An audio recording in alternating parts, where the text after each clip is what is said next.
Hello, hello good afternoon sir. good afternoon. How are नमस्कार you? Sir. I am Namaskar. Fine sir, आप कैसे हैं sir? All the things are well by your good wishes, and I'm really happy that Amity takes up one or the another program of great relevance. Yes sir.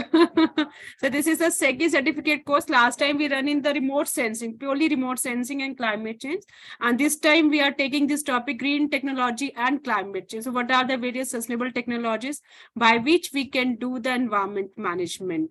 So in Okay. the first, second, third session, we conducted about the agriculture. We take the agriculture, we take the waste management, we take the alternate energy sources session, because in all these sectors, we are developing the sustainable technologies. So our effort is to invite all the expert speakers so that they can give their best and students get the beneficial from their lectures and the valuable information from their presentation. So today's our fourth session of this 1 month certificate course, and it is our pleasure that you accept our invitation and grace this occasion, No, sir. it's a pleasure for me too. Whenever you just want, yeah, I can initiate. After how much time you want to initiate? Sir, Ma'am, at least will take 5-10 minutes, right? Okay, fine. Yeah. Good afternoon, everyone. I'll begin this session with a small poem. सूरज से आती रोशनी, पवन में बजती बांसुरी, नवीकरणीय ऊर्जा है जीवन की अनमोल कुरी। जलते हैं कोयले, बढ़ता जाए धुआं, बदलते मौसम ने किया सबको हैरान। सूरज, पवन, जल भविष्य की है कुंजी, इनसे मिले ऊर्जा बिना किसी भी गुंजाइश। पृथ्वी माँ का करो सम्मान, ऊर्जा संकट से करो जीवन को निर्बाध। अकेले तुम, अकेले हम नहीं बदल सकते जहां, मिलकर चले साथ, चले बनाए एक नया आसमां। Ladies and gentlemen, good afternoon and a warm welcome to each and every one of you to the day 3 of the 1 month certification course. With the blessings of Honorable Founder President Dr. Ashok Chauhan sir, Honorable Chancellor Dr. Atul Chauhan sir, and under the guidance of Vice Chancellor Ma'am Dr. Balvinder Shukla and mentor of AIES, we AIES welcome all of you today at this beautiful afternoon. The theme of our today's session is renewable energy and its efficiency. Renewable energy sources have emerged as the cornerstone of a sustainable future, offering a viable alternative to fossil fuels. Their efficiency is a testament to the remarkable strides made in harnessing natural resources, including sunlight, wind, and water. Solar photovoltaic panels, for instance, can convert sunlight directly into electricity with impressive efficiency rates, steadily advancing due to the ongoing technological innovations. Wind turbines have also undergone significant refinement, optimizing the capture of kinetic energy from the wind to generate power. Furthermore, hydropower remains a stalwart in the realm of renewable energy, converting the gravitational potential energy of water into electricity with high levels of efficiency. These technologies, coupled with the emerging solutions of like geothermal and tidal power supply, exemplify the potential for renewable energy to revolutionize the green landscape of our energy landscape while minimizing the environmental impact. As research and development continue to push these boundaries, the efficiency of these sources is poised to improve further solidifying the role as the linchpin in a sustainable and resilient global energy initiative and infrastructure. Thank you, and I look forward to an incredible, productive, and enlightening session with all of you. So, as we now begin, I would like to introduce my first speaker. Our first speaker, Professor Vinod Praveen Sharma. He's the Chief Scientist and Professor ACSIR CSIR IITR Lucknow. Dr. Sharma has completed his PhD from Kanpur University in chemistry subject. His experience includes Scientist B IITR Lucknow, Scientist C IITR CSIR Lucknow, and right now he's working as a Senior Principal Scientist and Quality Manager. Sir has a number of papers and a number of accolades to his awards. He has a teaching experience of Faculty of Academic of Scientific and Industrial Research, that is ACSIR, under CSIR New Delhi. He is also providing guidance for R&D work and imparting education as per the UGC norms for the PhD students. He's supporting in CSIR 800 mission-oriented program as it was done during 2012 to 2017. He's also the resource person for the UP Government Training Centers of Excellence and universities and many other academic institutions of the country. He has the membership of multiple societies, of scientific societies and also research societies. And he's continuing to do his job continuously in this realm of research and development. Ladies and gentlemen, let us extend a warm virtual welcome to our esteemed speaker as we present the symbolic Tulsi virtual sapling.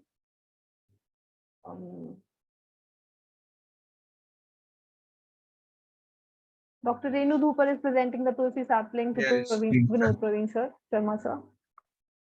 इसके बाद share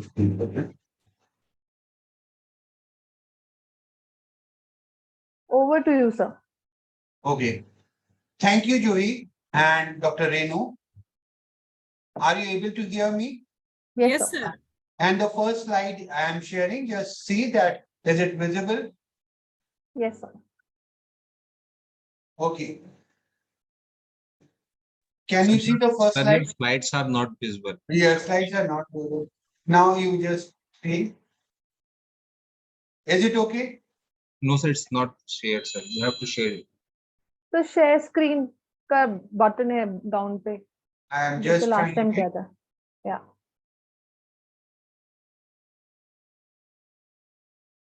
In.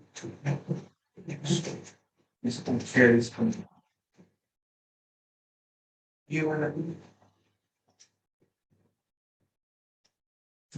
आगे चला है यही वाला है हाँ okay now Sir, it's saved, but it's not in a presentation mode. तो it जैसे is पहले किया था ना शेयर हाँ वैसे कर रहे हैं वैसे एक करना बार नहीं और जा रहे स्टोर शेयर स्क्रीन काटना नहीं ये वाला share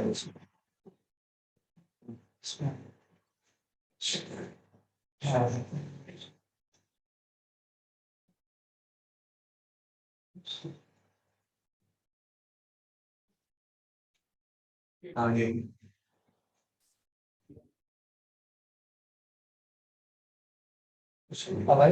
Is it okay? Yes, sir. Now it's okay, sir.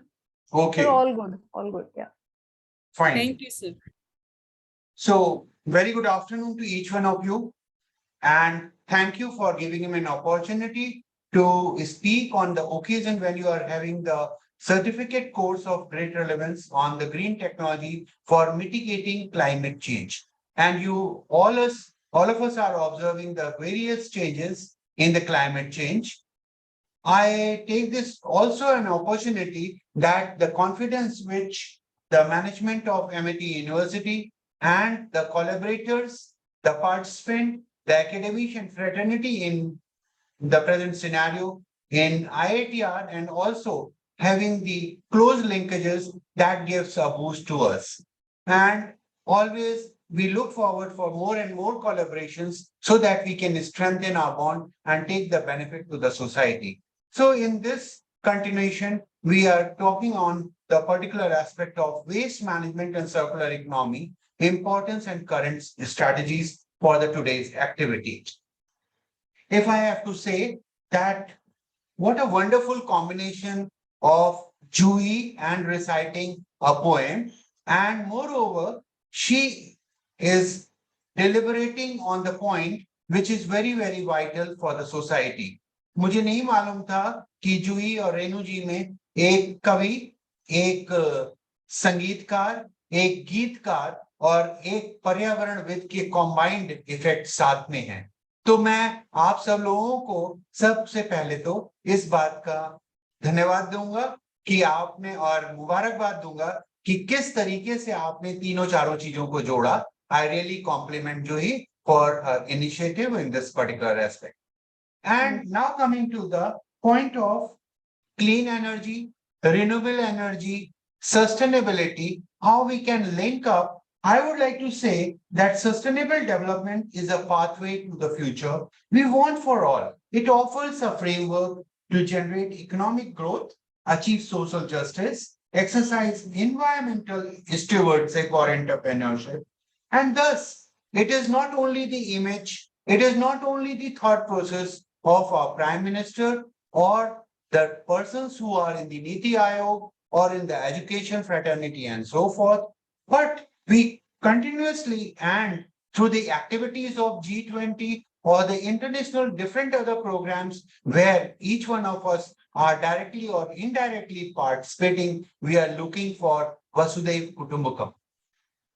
When I say about the sustainable developments, it requires human ingenuity and the people are the most important resource. The first slide itself is indicative of the partnership with wonderful group of life, that is lifestyle for environment, Amity, and the other collaborators in the sequence.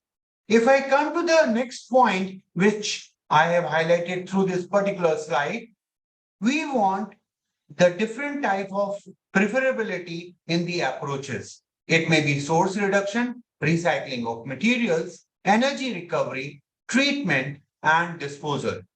At the same time, there is an importance of segregation of waste. There is voluminous literature on waste to wealth, but the real need is how we can implement in our day-to-day life, in our organization, in our thought process, and how we can make this world really green and clean with less of pollution and less of toxicity.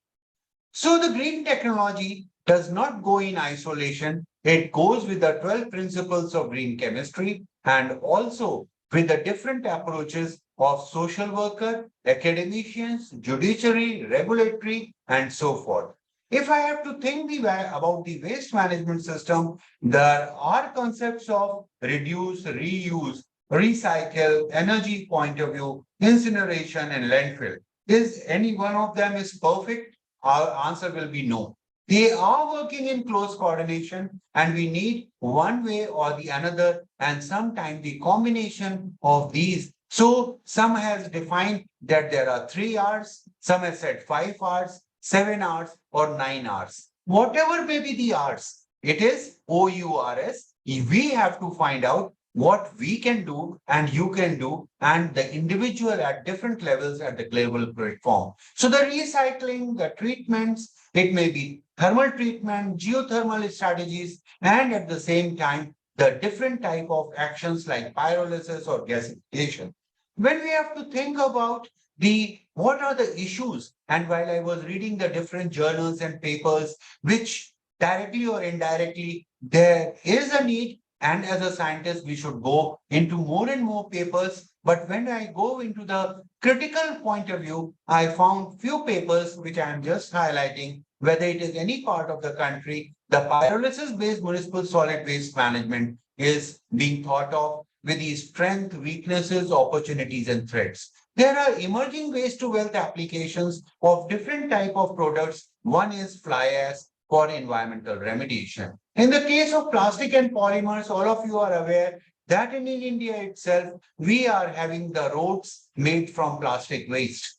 We are having the utilization of the plastic waste mixed with bitumen and also with the clean and other forth. So the recycling, reuse, refurbishing, the remanufacturing, these type of concepts are starting from energy, material input to the final stages. In between, we can have the issues which are related to production, distribution, disposal, and so forth. So one has to be resilient, distributed, and the inclusive and exclusive growth that should go because we are thinking for 5 trillion economy.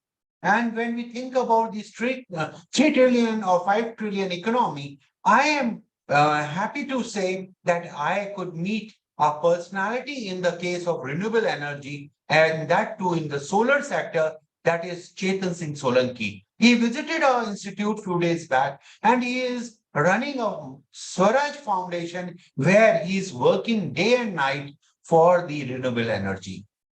Today's focus is on renewable energy. So for a few slides, I have focused on this, and renewable energy can be referred again as a clean energy. It comes from natural sources or processes that are constantly being replenished. And when we have to think about the cleanness, the sustainability, the renewable power, how it can be creativity, what can be the innovation, what can be out of box thinking, and thus we find that there is an opportunity to deliver on the promises, the demand and supply of the country. When we think about these aspects, we are taken to the areas in the state like Gujarat, where the solar and wind generation, or in the Kerala or other region, and we find wonderful setups. Even the Kochi airport, you find the wonderful setup of solar system. In the case of Gujarat or in Dwarkapuri and others, when you are traveling, you find wonderful aspect or utilization of the wind generation. So it is not what to see or just to plan, but see it implementable. And this is the need of the hour. And we find that the solar, the wind generation, they are breaking records and they are being integrated for the benefit of the masses, at the same time giving energy and also saving the money. In some of the cases, they are aiding their different countrymen to have the money generation by, and because they are able to sell through the grid the certain amount of the energy. So the harnessing of the natures and the best way will be learned by birds, by different organisms, by flora and fauna, and thus we can understand what the beautiful world is and how we can really understand through each of the verdicts in the different way. So we can learn from nature, and nature has to be exploited for the benefit, but not over extracted for going into the negative points. And these has to be used for various purposes, for heating, transportation, lighting, and many others. So it is nice to have a sailing boat, but at the same time, your boat should not be drifting amongst the thunderstorms and so forth. And this picture at this moment on the right hand side shows about a city which is every house is having a solar system.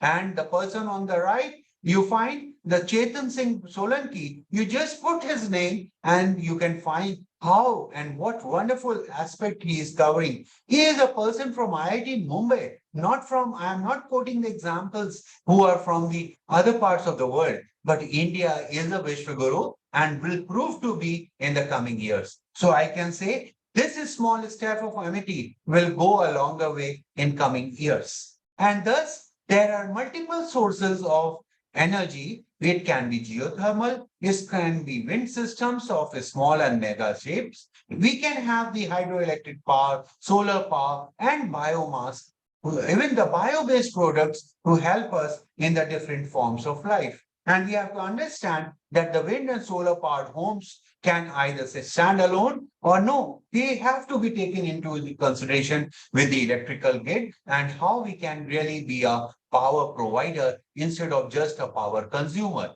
And thus, the circular economy is a model of production and consumption, which involves sharing, leasing, reusing, repairing, refurbishing, recycling, and thus it is not extended to one product or one material, but it is from one area to another. It can be from municipal waste, plastic waste, electronic waste, and we can go into the multiple areas and we can find how the hemp stock or the insulating biomaterials can also be a rich source for understanding the sustainable approaches. And thus, in the area of Assam, the Northeast, other areas, you find they are used, the consumers, the countrymen, they are using the basic product, the materials from hemp and jute fibers for making the wonderful materials which can really attract you as well as provide you with the money. So the business model in the life and the circular business model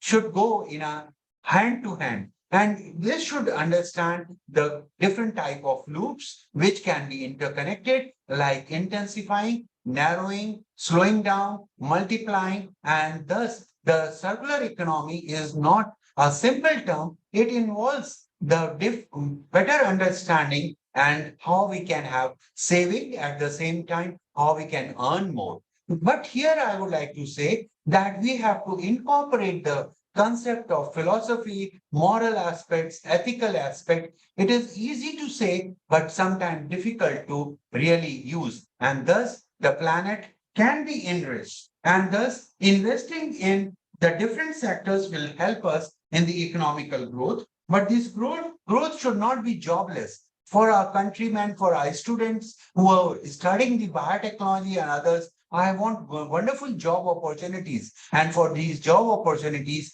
the international market or the entrepreneur should offer them the good marketplace where students of MIT can go to have a good place to work upon, show their expertise, and also take the world ahead in the coming generation. So let the others, the ventures, the entrepreneurs, the thinkers to come ahead and invite the students of our institution, and the placement cell, the HR, the capacity building should enforce about the competency, not only just the education of graduation, post-graduation or PhD. So to the students also, I have a word with my experience that we need a person who is competent to perform a work and give it in the best time, in the minimum time, at the minimum cost. And if this is there, the bioeconomy, the bio-based product, the green economy will multiply, and thus the waste to wealth concept will go in a higher way.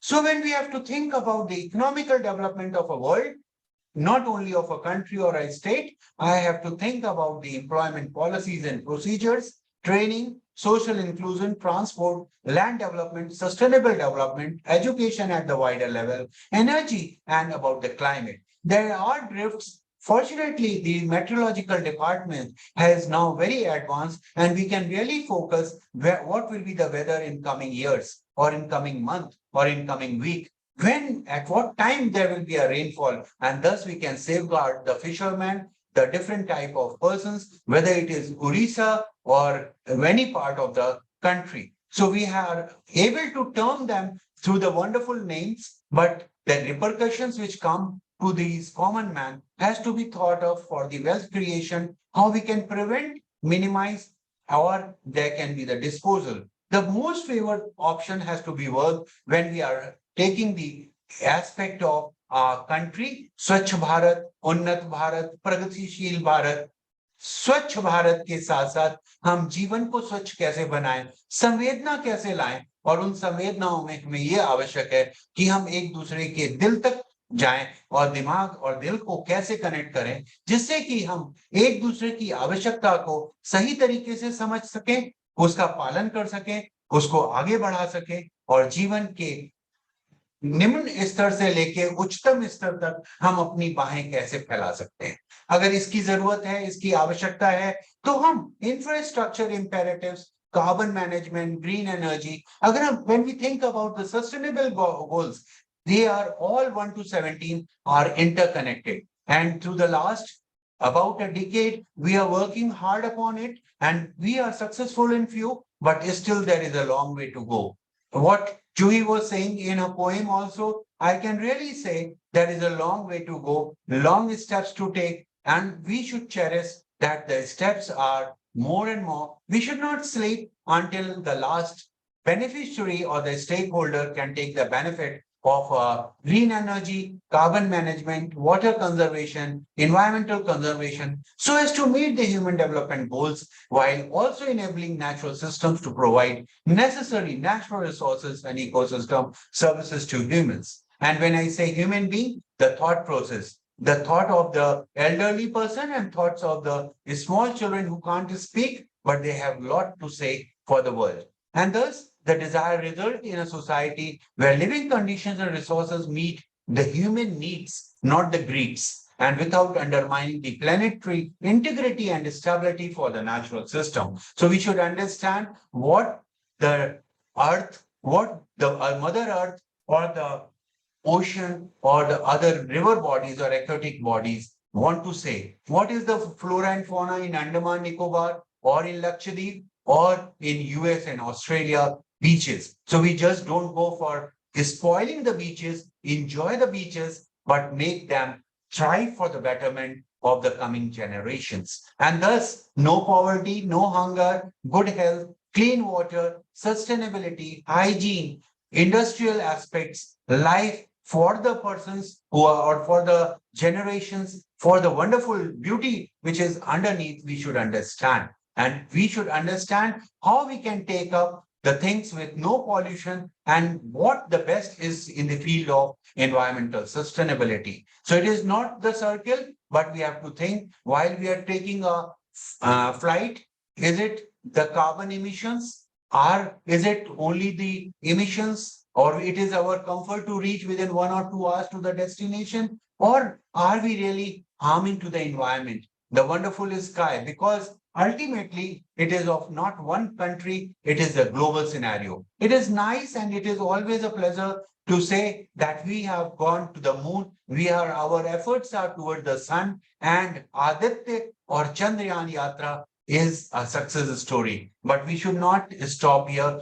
Our future generation has to take lead for accurate and comprehensive measurements. And when I say about the measurements, it is the complementing to the different modes of understanding through the documentation system, the accreditation system, the certification system through the ISO 17025, OECD, European Union, WHO, FDA, and FPA, and so forth. So it is not one part. We have understood during the COVID what is the importance of growth, safety, hygiene, sometime isolation, and at the same time where we can have intermixing or collaborations for the betterment. So the sustainable development is important because it helps us to integrate economical processes, equity, and environmental stewardship. We can ensure a balanced and prosperous future for all by attaining or embracing the sustainable practices. You know that how a child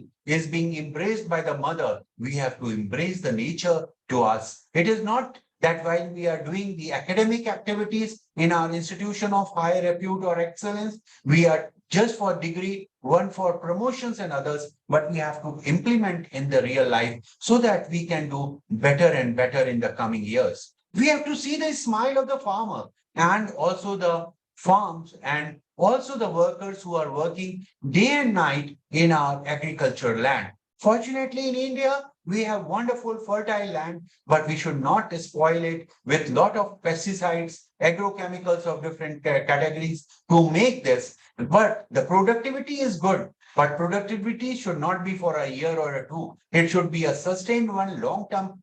And thus, we should be able to help our farmers get the benefit of whatever they are. And the present era of good digitalization, the development in the academic that is helping us for the crops, chemicals, food, animals, and quality control and quality assurance should always be at the background, but not just to, and the namesake. They should go the quality control, quality assurance should be a habit, and habit should be a regular one from the day you start till you end in the night, and you really recapitulate before going to sleep that what I was able to do for the different aspect of the environment. So the creativity from a child, we can learn from a child, from a younger generation, from any of the student. So I would say the teachers learn from the student and student learn from the teachers. The bond between the student teacher, especially in the month of September, when this program is there,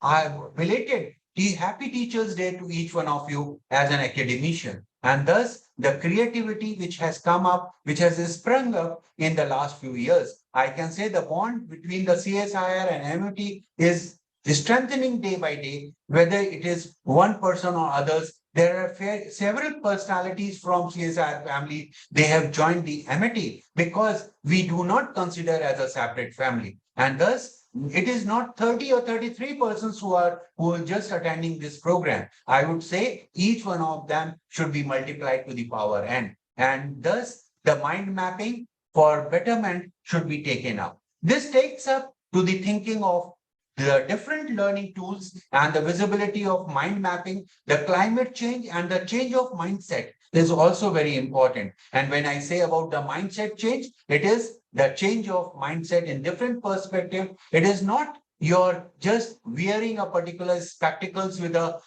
branded name, but your perception should change for the life, for understanding in the space technology, strategic planning, SDG goals. It is not of one country or one particular nation. It is for the throughout the world. And thus, the strategies should go for curiosity in learning in the different points, and you can combine and recombine to think over in a different perspective. So it is a subject of psychology, philosophy, science, art, botany, zoology, and many others. Even the neurological aspect, whether it is a dopamine or serotonin, or what are the neurons saying about it, we have to understand. Because what you eat, similarly you think, and what you think, accordingly, you can change your lifestyle. And when you change the lifestyle, your working, your personality, the diseases which are coming up, whether it is obesity, diabetes, the neurological problem, the eyes problem, we should be able to cumbersome through the different type of actions, which help us not only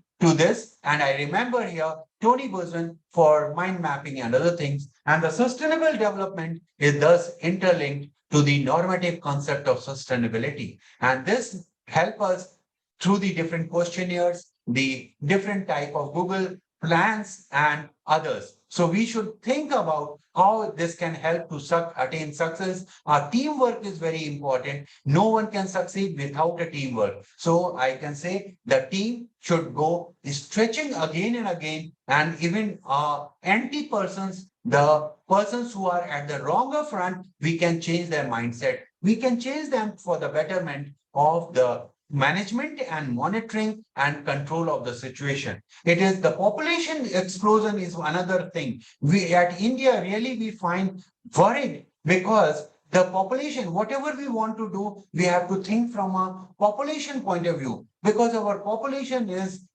enormous, and thus our efforts should go whether for any of the we are not far behind, but we have to understand about these concepts in a wider pulse. There are voluminous literature, books, journals on the circular economy, for example, in municipal solid waste, landfilling, biomining, leachate. But as a scientist, as a toxicologist, in the last few decades, when we were taking about the leachate studies of plastic waste, the soil or the water characteristic have changed. The phthalic acid ester, which is an endocrine disruptor, is being found in the different matrices of the system. The microplastics are not only in the water and soil, but they are into the human blood as well as in the water, salt, and others. So we need to understand how these strategic thinking can go for leadership and understanding. This takes me to the aspect of creating a culture which is very, very creative, bouncing the ideas with others,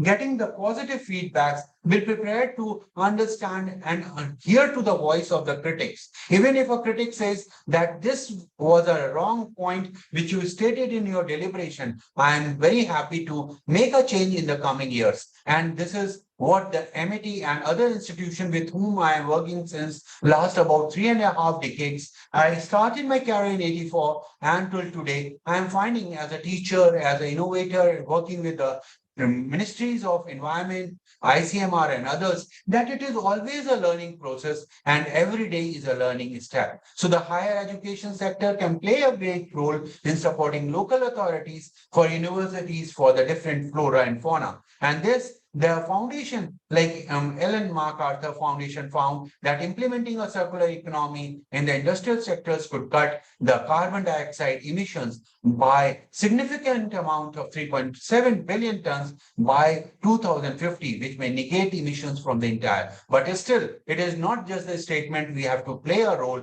and there is a long path to go before we sleep. And thus, from waste to wealth, the road built by mixing plastic with bitumen is a very, very common feature in the different parts of the country. And recently, we have taken up more initiative in the different states. So a success story can multiply and it can serve as a model for ecosystem and society to the different aspects of the cultural identity, farming, soil health, the soil card, the vegetarian and non-vegetarian structures, and how we are doing for the society. We have to understand it is not the tall buildings, it is the tall thinking, it is the higher thinking, which will help us to take the things of environmental science and sustainability to greater heights. The keywords goes in economic, social, environmental sustainability. So these wonderful buildings can be there, but they should be more enriched with our thought process of positivity, understanding the lifestyle, and this should take up to the things of much more betterment for the pollution of. And we do not inherit the earth from our ancestor. we borrow it from our children. And thus we have to understand how the urbanization, the peri-urban areas, the rural areas, what they are doing, and how the societal, economical, and technological change can help in the global changes in the coming years. This takes me to the aspect of modern concept planning and implementation of urbanization and so forth. When we are going for a medical treatment, we also need to have a good level of understandability, and just do not forget about the sustainability aspect. So the concept of plan, do, check, act, the standard methods, when we see the beautiful leaf of lotus, we are remembered, we are about to compel that na koi roop hai tera, na hi tera koi rang hai, na dekha maine kabhi tera koi aakar, aur na hi dekha kabhi tera koi prakar, na teri koi gandh hai, aur na hi tujhme koi swad, na hone se tere ye जीवन रुक सा जाता है, तू है जो कल है, तू है जो जीवन है, पानी तू सब है. Water is essential for us in different forms. The water of your eyes and the form of your tears, or the wet part in aqueous humor or vitreous humor, or the beauty on just like a pebbles or the diamond on the leaves, or on the in the rainy season. Sometimes when you get up in the morning, you can see the lotus, the different roses and others. And if there is a trickle of water, you understand how closely it invites you to have the beauty, not in diamonds, not in the cost of the Tanishq and others, but you are enchanted with the real beauty of this. So the commodities may be processed, packaged, but what you serve, how you serve, it is not just making of the food, but it is how you serve to the others, to your near and dear ones, and how you really find the International Year of Millet taking you to the wonderful aspects of enriching your health and making your face glow, not with cream, not with lotions, but not with fragrances, but with the real beauty of your body through the enriched your thought process and your understanding of each and every fundamentals. So this packaging is not a silent salesman. It helps you to accommodate the wonderful world ahead. And this takes me to nearly to the end of the session, where we can understand that the physicochemical and bacteriological analysis of water can be best understood with the fishes, with the turtles, and they speak a lot. So the daffodils and the other things can tell you how the food is important, the population, the urbanization. It is to be seen in a different perception. And your glasses will not be only of Ray-Ban and others. They will be of your beauty from the eyes, and the power 6 will be depending as an ophthalmologist to the light which has been put in as a logo, as an indicator with a bulb at the beginning. And in the logo of this particular slides or presentations, I really appreciate, because the greener concepts, the novel approaches have to be taken in the different aspects. It is not only Varanasi with the different type of the beauty of water and buildings, but we have to think what can be grown in the different banks of the river. It is Ganga, Gomti, or any other river. And thus we have to see how we can prevent from deterioration or the pollution. And the pollution, it is easy to cause, but difficult to remove. So it takes me to the aspects of these aspects of understanding at a wider level and making a great thinking in the different calibrations. The ISO 17025, and this takes to the aspect of how we can have the wind energy, the plantation, the sustainability, your specs, which any one of us wear, can tell us that these are not simple specs. Sometimes they are for beauty, some for just making the world look beautiful, and sometimes your eyes, even the lenses, the contact lenses which we have, may be of different colors. Sometimes say that it may be of blue, brown, or others, and others say, no, I don't want the blue color contact lenses. I want my lenses to be of green or blue, and it should be dazzling blue. Similarly, for the diamonds, diamond was earlier thought to just wear, but now in the present scenario, as I said in one of the earlier deliberations, now the few of the girls, they want to have the diamond on the teeth. And when they smile, there should glitter, not with their smile only, but there should be a shining in the society. So the diamond is also taking a new change. The tea in the packaging was earlier in cups, now today in chayas and others, you find the cost of the tea may be 30 or 40 rupees, but the cost of the packaging may be 400 rupees. So this you have to understand. Thank you a lot for your patience hearing. With a smile of everyone, of all the participants, with a lot of confidence which you always incur on me, I am compelled to read a lot and thus give you in a simple verdict which can be understandable, assimilated, and you can really enrich, and it can serve as a immunity booster and also for the society booster. And that's all for this side. All the best. Enjoy the season of rainy season and enjoy also the glimpse of the water and also have rains. You just remember your early childhood when you long for having the rains and the rainy day. So now let me see how the rainy day is being celebrated with Amity and other institutions with lot of whims and joy. All the best and happy life, successful life, and prosperous one. Thank you. Thank you so much, sir, for all the blessings that you have given to every one of us.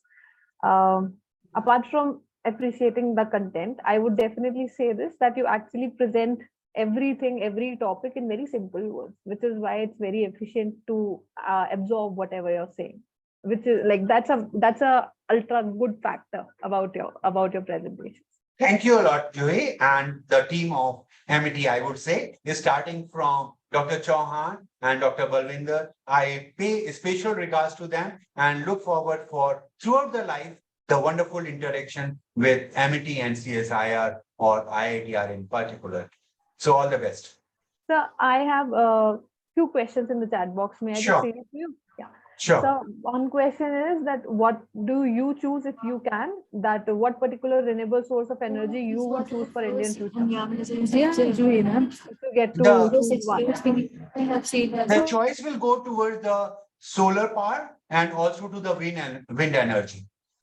So what do you think about the nuclear energy? Just because in my perspective, nuclear energy is also a good option. It's just It is a good more option. R&D With- is required. Yes, Joey, I really agree. Everything has a positive and negative side. Yeah. And as a chemist, I can really understand that whether it is electrons or the protons or the neutrons, everyone has a role. Similarly, as a toxicologist, we say that it is the dose which differentiate between a drug and a poison.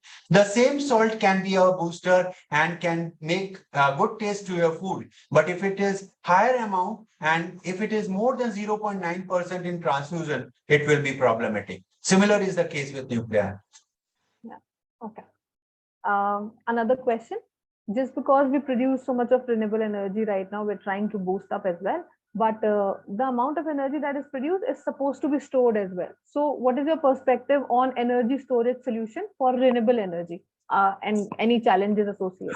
Yes, the efforts are going on, but still we find through the interactions, through the experts who are working in this field, that the energy losses are there. If we can tap the losses, it's because, as I said in one of the presentation, it is easy to, I can say, invest or to put the money in the market. If you go with a couple of rupees and the market, you will be easy to spend it out. So you should increase your productivity. You should increase your income. At the same time, the another way is decrease your spendability.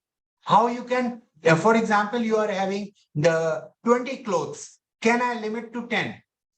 Or you should have the money for taking 50 clothes. Correct. Or if you are having 50 clothes, the maintenance, the other aspect, similarly with any product of the society. So either ज़्यादा कमाएं और दूसरा है हम कम खर्च करें.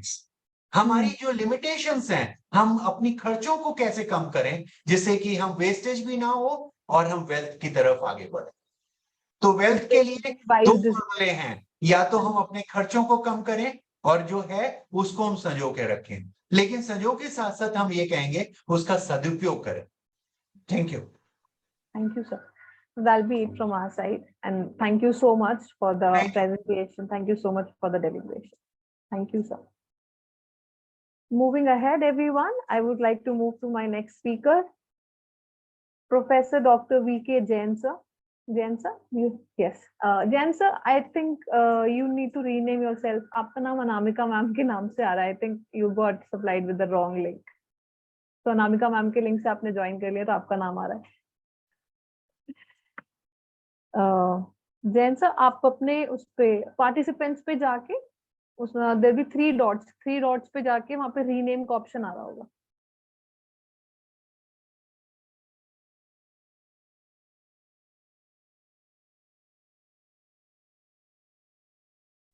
Three dot पे गए हम लोग और उसमें रीनेम लिखा आ रहा होगा. हैं? सर सबसे पहले जाना है पार्टिसिपेंट्स पे. बॉटम विंडो में पार्टिसिपेंट्स लिखे आ रहे होंगे. पार्टिसिपेंट्स में जाके फिर साइड में पार्टिसिपेंट्स का जो डायलॉग बॉक्स खुल जाएगा उसमें थ्री हाँ। डॉट्स होंगे सबसे टॉप में राइट में. उस थ्री हाँ, डॉट्स पे अगर इसमें- खोलेंगे, हाँ उस थ्री डॉट्स पे रीनेम लिखा आ रहा होगा. अनामिका के नाम पे. अनामिका तो आपका नाम आ रहा है सर. आपको अपना हाँ. नाम चेंज I करना है. have changed your name. It's Dr. VK okay Jain. Okay okay. Thank you sir. Thank you. Okay okay thank you.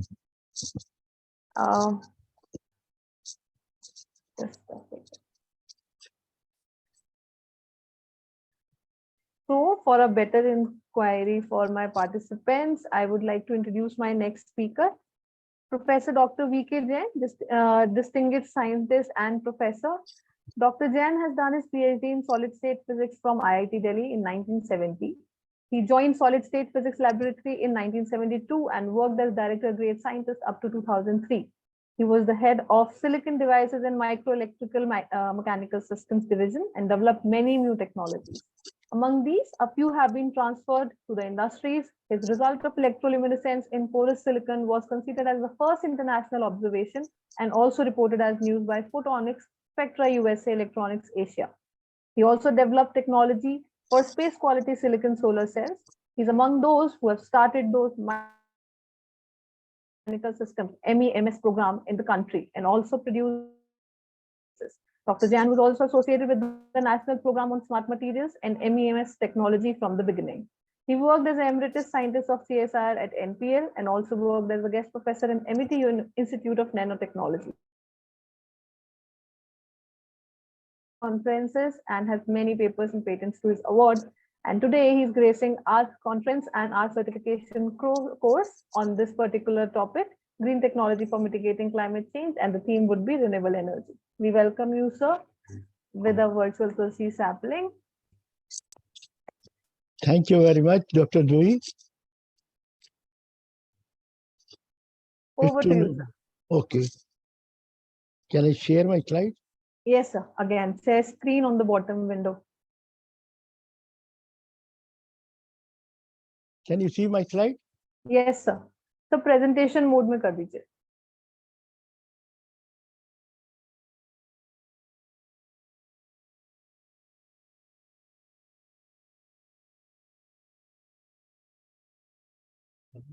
Presentation mode पे सर सबसे नीचे जहाँ पे स्लाइड बनी आ रही है ना, उस स्लाइड पे एकदम राइट विंडो पे एकदम राइट पे नीचे एक छोटा सा बटन है. मैं आपको कैसे दिखाऊं? नहीं आगे. Is it okay? हाँ सर, हो गया sir. So thank you very much, Dr. Dewey Gupta and Renu Dhupar for inviting me for this presentation. Yes. The title of my presentation is Energy Conservation Through Renewable Sources. Sure. So these two aspects are there: energy generation from renewable sources and conservation through this one. This one, about 10 to 20 years back or 15 years back, this revolution came in two sectors. One is a generation of energy using renewable energy sources. Another is a development of the light emitting diodes, which you are seeing every day, which has replaced the long old bulbs, other lighting source they have replaced. The energy generation from renewable sources, this is a new area, and every day we are seeing that it's coming so fast, and in our India mission. Another thing, we are decreasing the consumption of the energy. So that I will give you that how these two technologies has completely revolutionized our own everyday life. Previously, we were using this is a energy generation through renewable sources device system. This is mostly solar, photovoltaic, thermal, wind, many other sources. Now energy congestion is also there, low power, light emitting diodes, semiconductor load chips, many others, all devices. Every day we are trying to make nice system, new circuits, new procedures, how we can decrease the consumption. Like you were saying, your AC was taking so much of energy. Now they are coming so much of low energy. Every equipment you say, effort is that we should reduce the energy. So India could save nearly 50% of the electric by just using LED and the smart lighting. This is the analysis. And in every house in the last 10 years, this has been completely changed the lighting system. You can say the current situation of the energy conservation is over the internal energy conservation. The amount of energy consumption in the entire world has been increased completely by this development of each country. It is expected that the amount will continue to increase by 30% after 97 every year, this up to 2030. The decrease of energy consumption is remarkable, particularly in developing countries, center of the countries, Asian regions, including Japan, which accounts most half of the future increase of this energy consumption. A reserve production, which generally they give some figure like that, the current confirmed that the explanation as 2004 would be approximately 40 years of the oil, 61 years of the natural gas, 204 years of the coal. This is just a assumption there. So after that,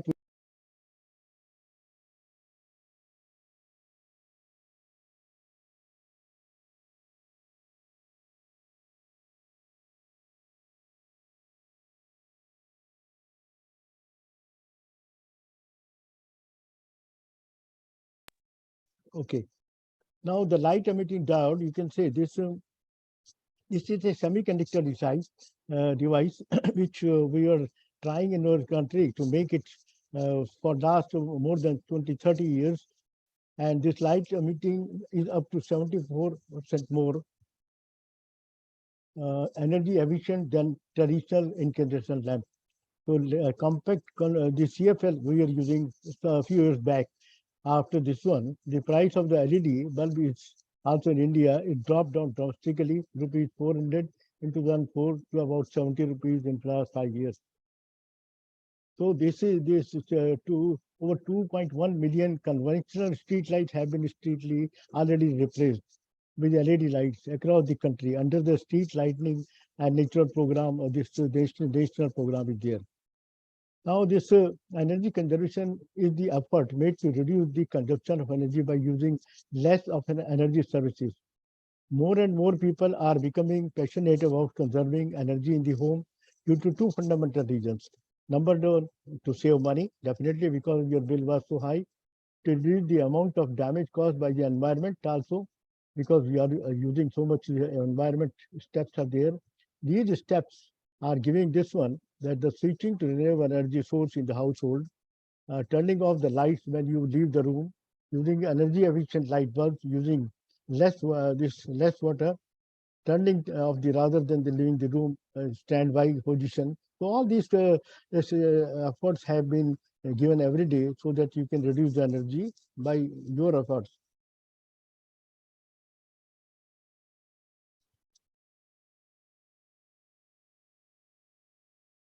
Now you can say the light emitting diode, this is up to 70% more energy efficient than traditional incandescent lamp. Compact fluorescent CFL bulb. So this 75% you are saving the energy. The price of this was just about this I have told you. Yes, the typical household can save 25% in utility bills with energy efficiency. The important key features for planning or the building of an energy efficient house is passive solar design, this one, because there is no movable part. You just put a solar plant, you are getting the energy. Window opening, cool roofs, skylights, exterior doors, windows, kitchen, bathroom, exterior, all these parameters, you can save the energy. This can be categorized as a specialized boilers furnaces. Now they are trying to make as low power as it is possible. Instrumentation, monitoring systems, or monitoring energy flows, monetary administration, this one. The waste heat recovery equipment, like you have a boiler, you have a very industry high temperature, you want to control, you want to use the waste energy. Power factor correcting devices, specified imported equipment, both energy efficient equipment as well as instruments to monitor energy flows, fully exempt this custom flows duties. Now coming to this slide, what is the renewable energy actually? So we can, the sun is a source where you are finding this. So inexhaustible energy source for the earth, which is always there, and every source which we are seeing is a renewable energy source is connected with the sun. The renewable energy is generated from the natural resource such as sunlight, wind, rain, tides, geothermal heat, biomass. Presently, the largest source of electricity generations are hydro, coal, gas, and nuclear. So we have replacing this one. I will give you that how much every time we are going to percentage wise to reduce this use of this big sources like coal, gas, hydro. However, all energy, renewable energy, other than the geothermal and tidal, they are energy from the sun, as I told you. Now, if you see the solar, it has two parts there. You have a thermal solar energy, you are getting heat. Another is your photovoltaic, the light, which can be converted to your electricity directly. And then this is the wind. We have a ocean thermal energy, biomass, small hydro, geothermal, tidal, wave energy. Every moving part we have seen in our lab also, we are trying to find out how we can convert this energy into our electrical energy or somewhat other part of the energy. This is slightly old chart, but if you see from this grid connected installed capacity from all sources, this is suppose you take a coal, we have 55.43% is the total here is the electricity generation. Similarly, hydro, we have 12%, we have other renewable sources 23%, gas now 6. Diesel is 0.14, nuclear is 1.83, like that. We have this one. So slowly and slowly, we are going to replace the coal and other gas-based devices with these renewable sources. If you will see, this is wind power. This now the present share. How much was there achieved? It is slightly old table. I have not put the new latest. There are some more addition of there. So wind power, the target was up to 2022, 60,000 megawatt. It has already been achieved, but it was enhanced not to 75,000 megawatt.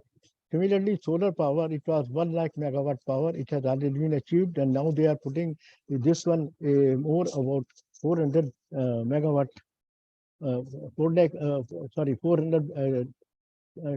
terawatt power of that one. Similarly, biomass, this is a 10,000. This is a waste to power, and small part of hydro is 5,000. So total is about 175,000. So this was the target up to 2022. It has already been achieved. More than that has been achieved, and new target has been set for 2030, 2407. Now going to this slightly deep into the solar energy, about how we are converting and what we are doing with the solar energy. So solar energy has a part with solar cells, one, and another is solar thermal. I was telling solar water heating system. In solar cells, if you will go, the space quality solar cells and terrestrial quality solar cells, this one, two things. I just want to give you a slight background that long back when I started work after DRDO, the first major project which we handled, it was on the development of the space quality solar cells, because we were in the age of that sending our first and second satellite. So side by side, we were given a target that we should have our own solar panels. So we have developed the solar cell complete technology for the space quality, and our some test panels have gone in Aryabhat at Bhaskara panel.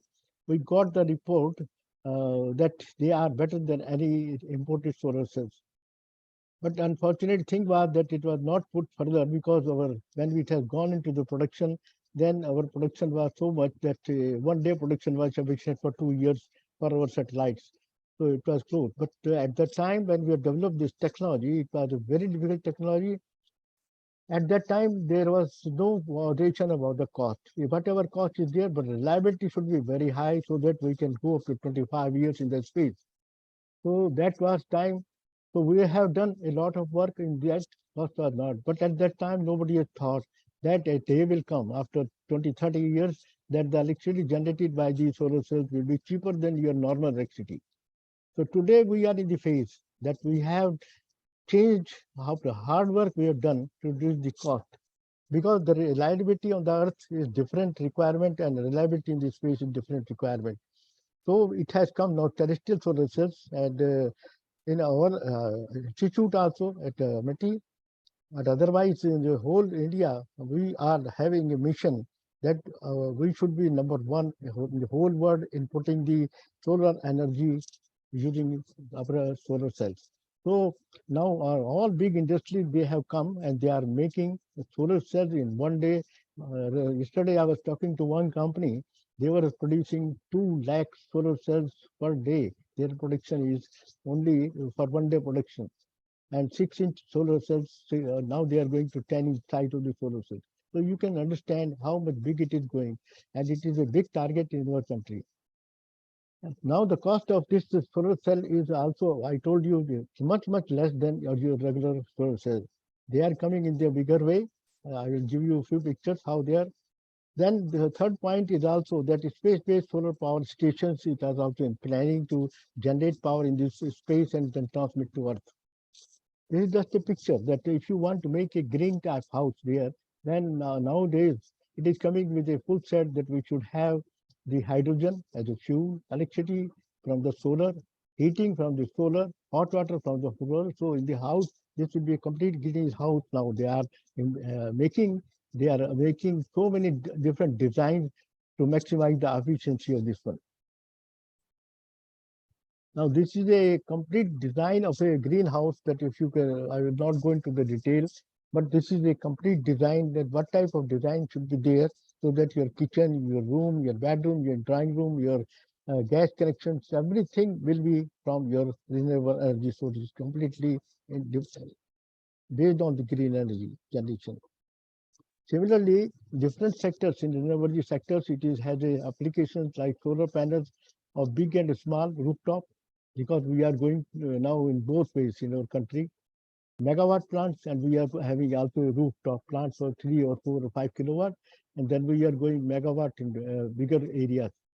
Then transport also, we are putting this one for conservation in house industry, this one electric industries, agriculture, green building, communication, thermal storage, electricity from wastewater, hydrogen, green, smart cities for defense, water.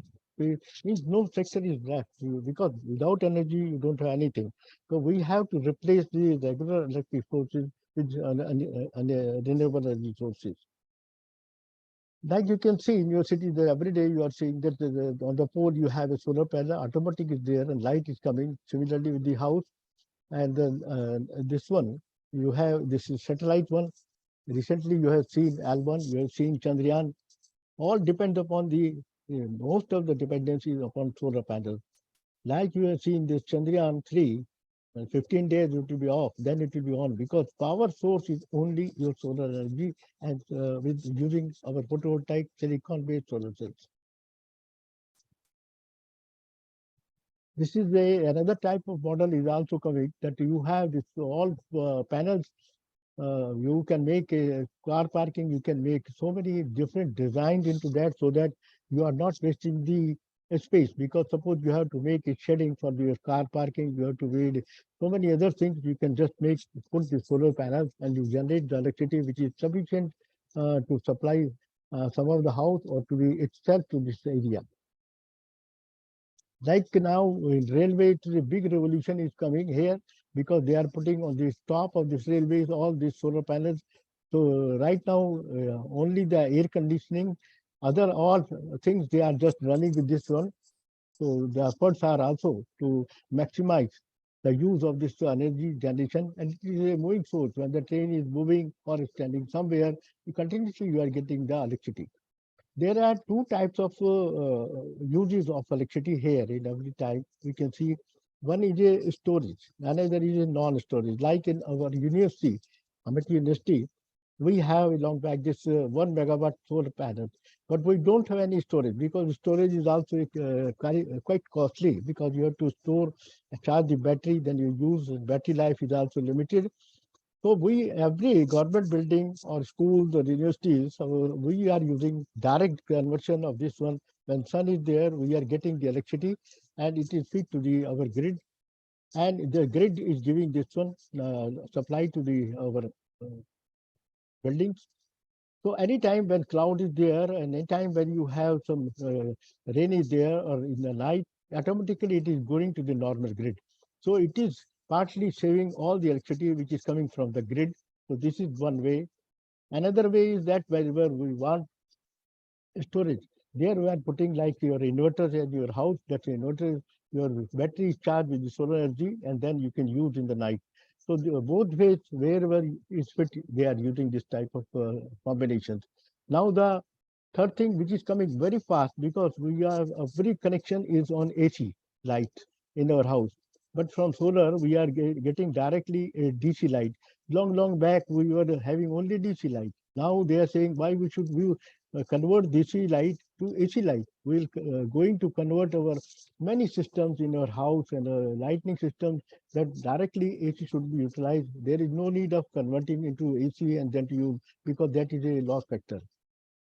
So these are some pictures which they are showing now. The complete railway stations, railways, everything they are covering with this. You can see your metro stations, so many they are equipped with that.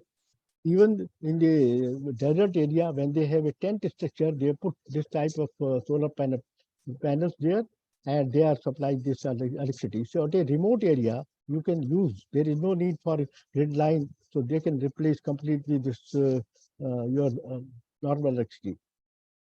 This is a concept is also coming very fast that as we have a shortage of space also that we don't have so much land where we can split these solar panels. So now they are coming to the floating solar panels. In Gujarat, you can see they have put big plants over the river, but that is a fixed one. But they are now putting it like floating one. Floating, we have so much of area available. So this floating solar will provide you this energy. This is coming in a different way. Now, slightly going to the more deeper technology, you see this. We are saying this because now solar cell is giving light from light to convert to electricity. This everybody is known, but now there is internationally very big competition in cost wise. So we have to do some work in the very deeper way.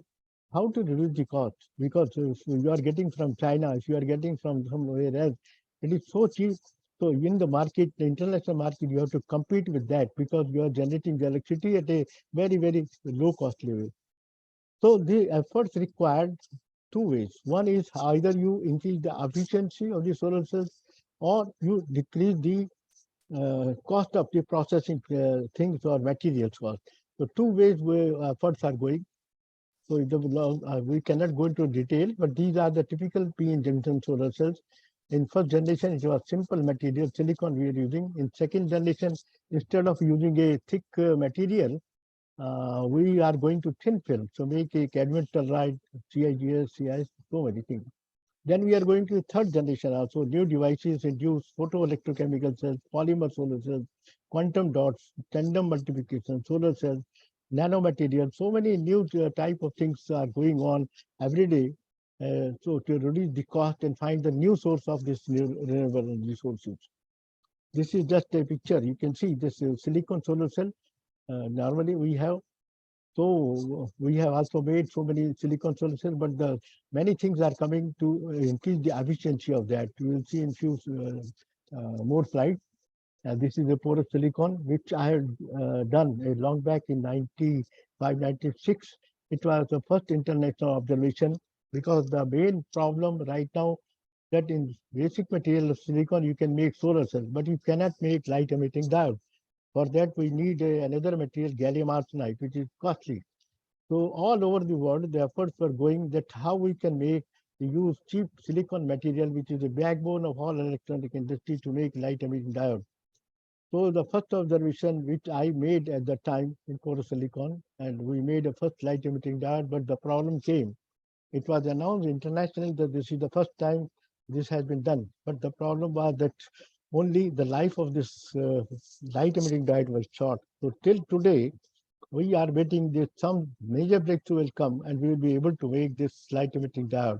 The day we will make, then our computers and everything in their chip, communication will be through light emission, not metallic lines. So they will become much, much faster. So these are some futuristic problems here. This I will not go into detail, but this is just a technique of making a solar cell, that you take a p-type wafer and we make a junction of the n-type at the top. So it is a homojunction or heterojunction of the other material. When the light is falling on this one, then your electron and hole pair is generated with the energy of the photon, with the light, visible light, and this will be separated by this junction. So we are separating electron and hole pair, negative and positive. You are getting a voltage, you are getting a current. And to collect this, we are making at the top a emitter, at the bottom. So from two sides, just like your battery, we are taking this one. So as soon as this light is reflected, so many factors we have to optimize. The collection efficiency, the other factors we have to optimize. So this one, this is just when you plot a curve, with putting a load on that, because you see in your battery, if the internal resistance is very high, the efficiency of that cell will go down and it will be very low power. So everything you have to optimize with the internal resistance, so many other factors. What is the maximum current you are getting? What is the maximum voltage you are getting from a single solar cell? And then you have this one, a curve will give you maximum power. So that is very important, how to maximum power you are party. So all these factors is very important. And with this, if you calculate the efficiency of the solar cell, means right now, long back it was only 12-14%, but now we have gone up to 24-23% of the efficiency of the solar cell. So I told you the maximum efficiency of the solar cell is there, then your cost is reduced. So every competition is going. We have so many products in our country also given to the VHTL, big industries, industries, just to find out how the cost can be reduced at the production level. So that is one factor. So this efficiency, so many factors are there. So this is the efficiency is calculated, that how much power is input from the light and how much power we are getting from the output, and fill factor, and then it gives you efficiency. This is more intense sunlight. This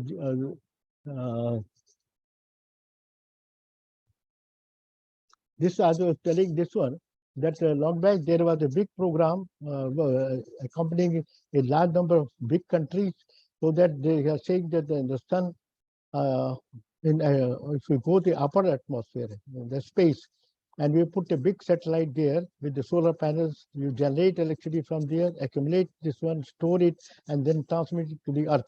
So this is a very, very big and costly program. Why it was there?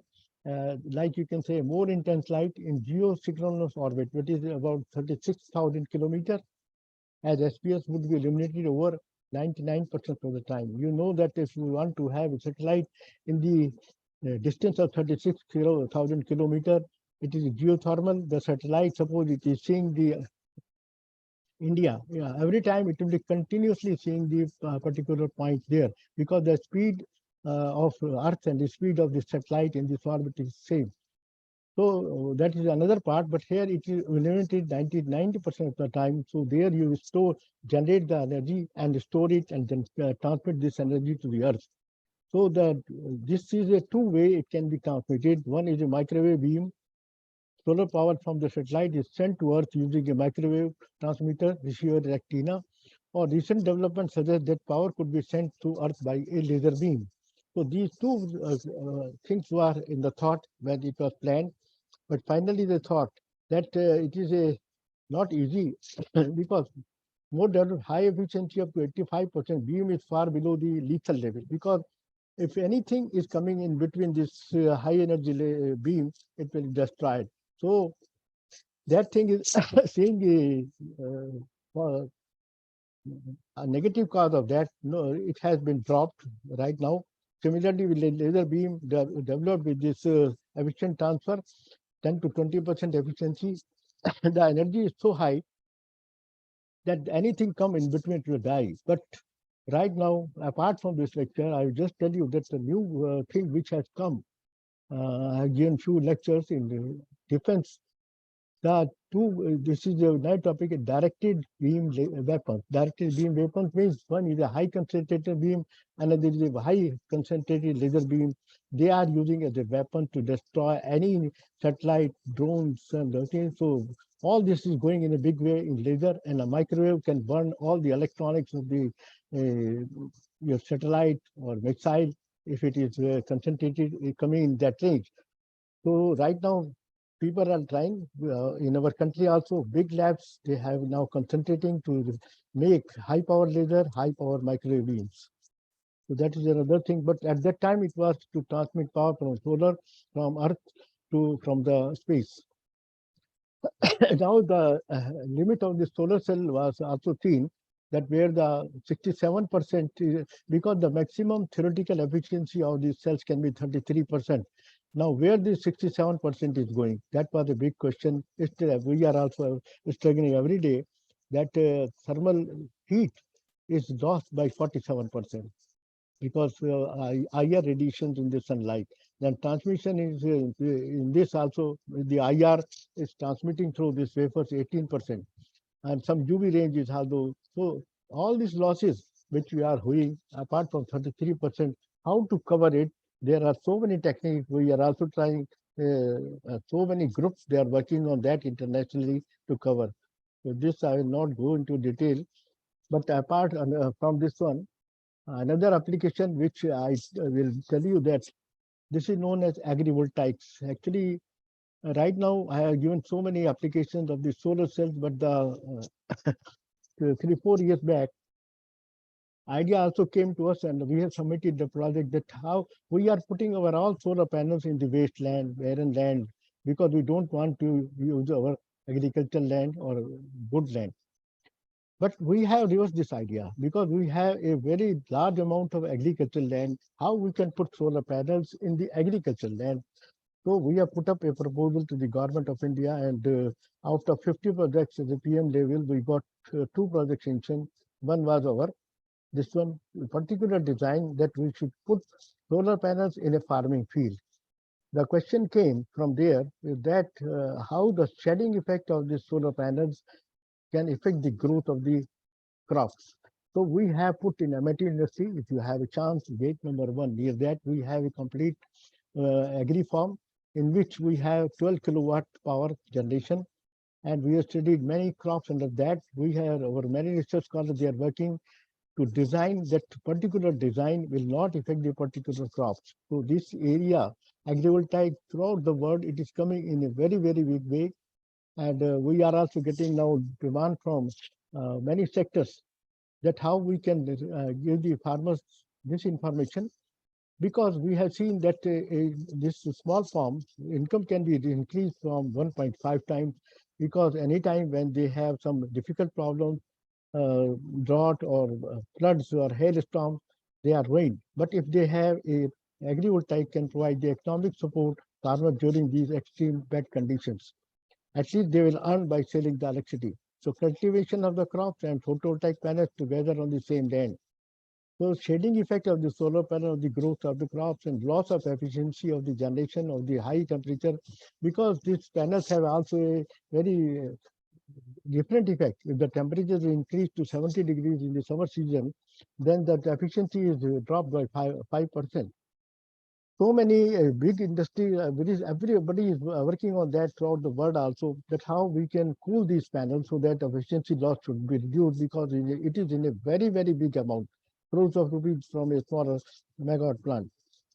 But in this case, you'll see that when you put in the agriculture farm, then due to the expiration of the water from the leaves of the crops, the temperature is automatically down. This we have especially given in this.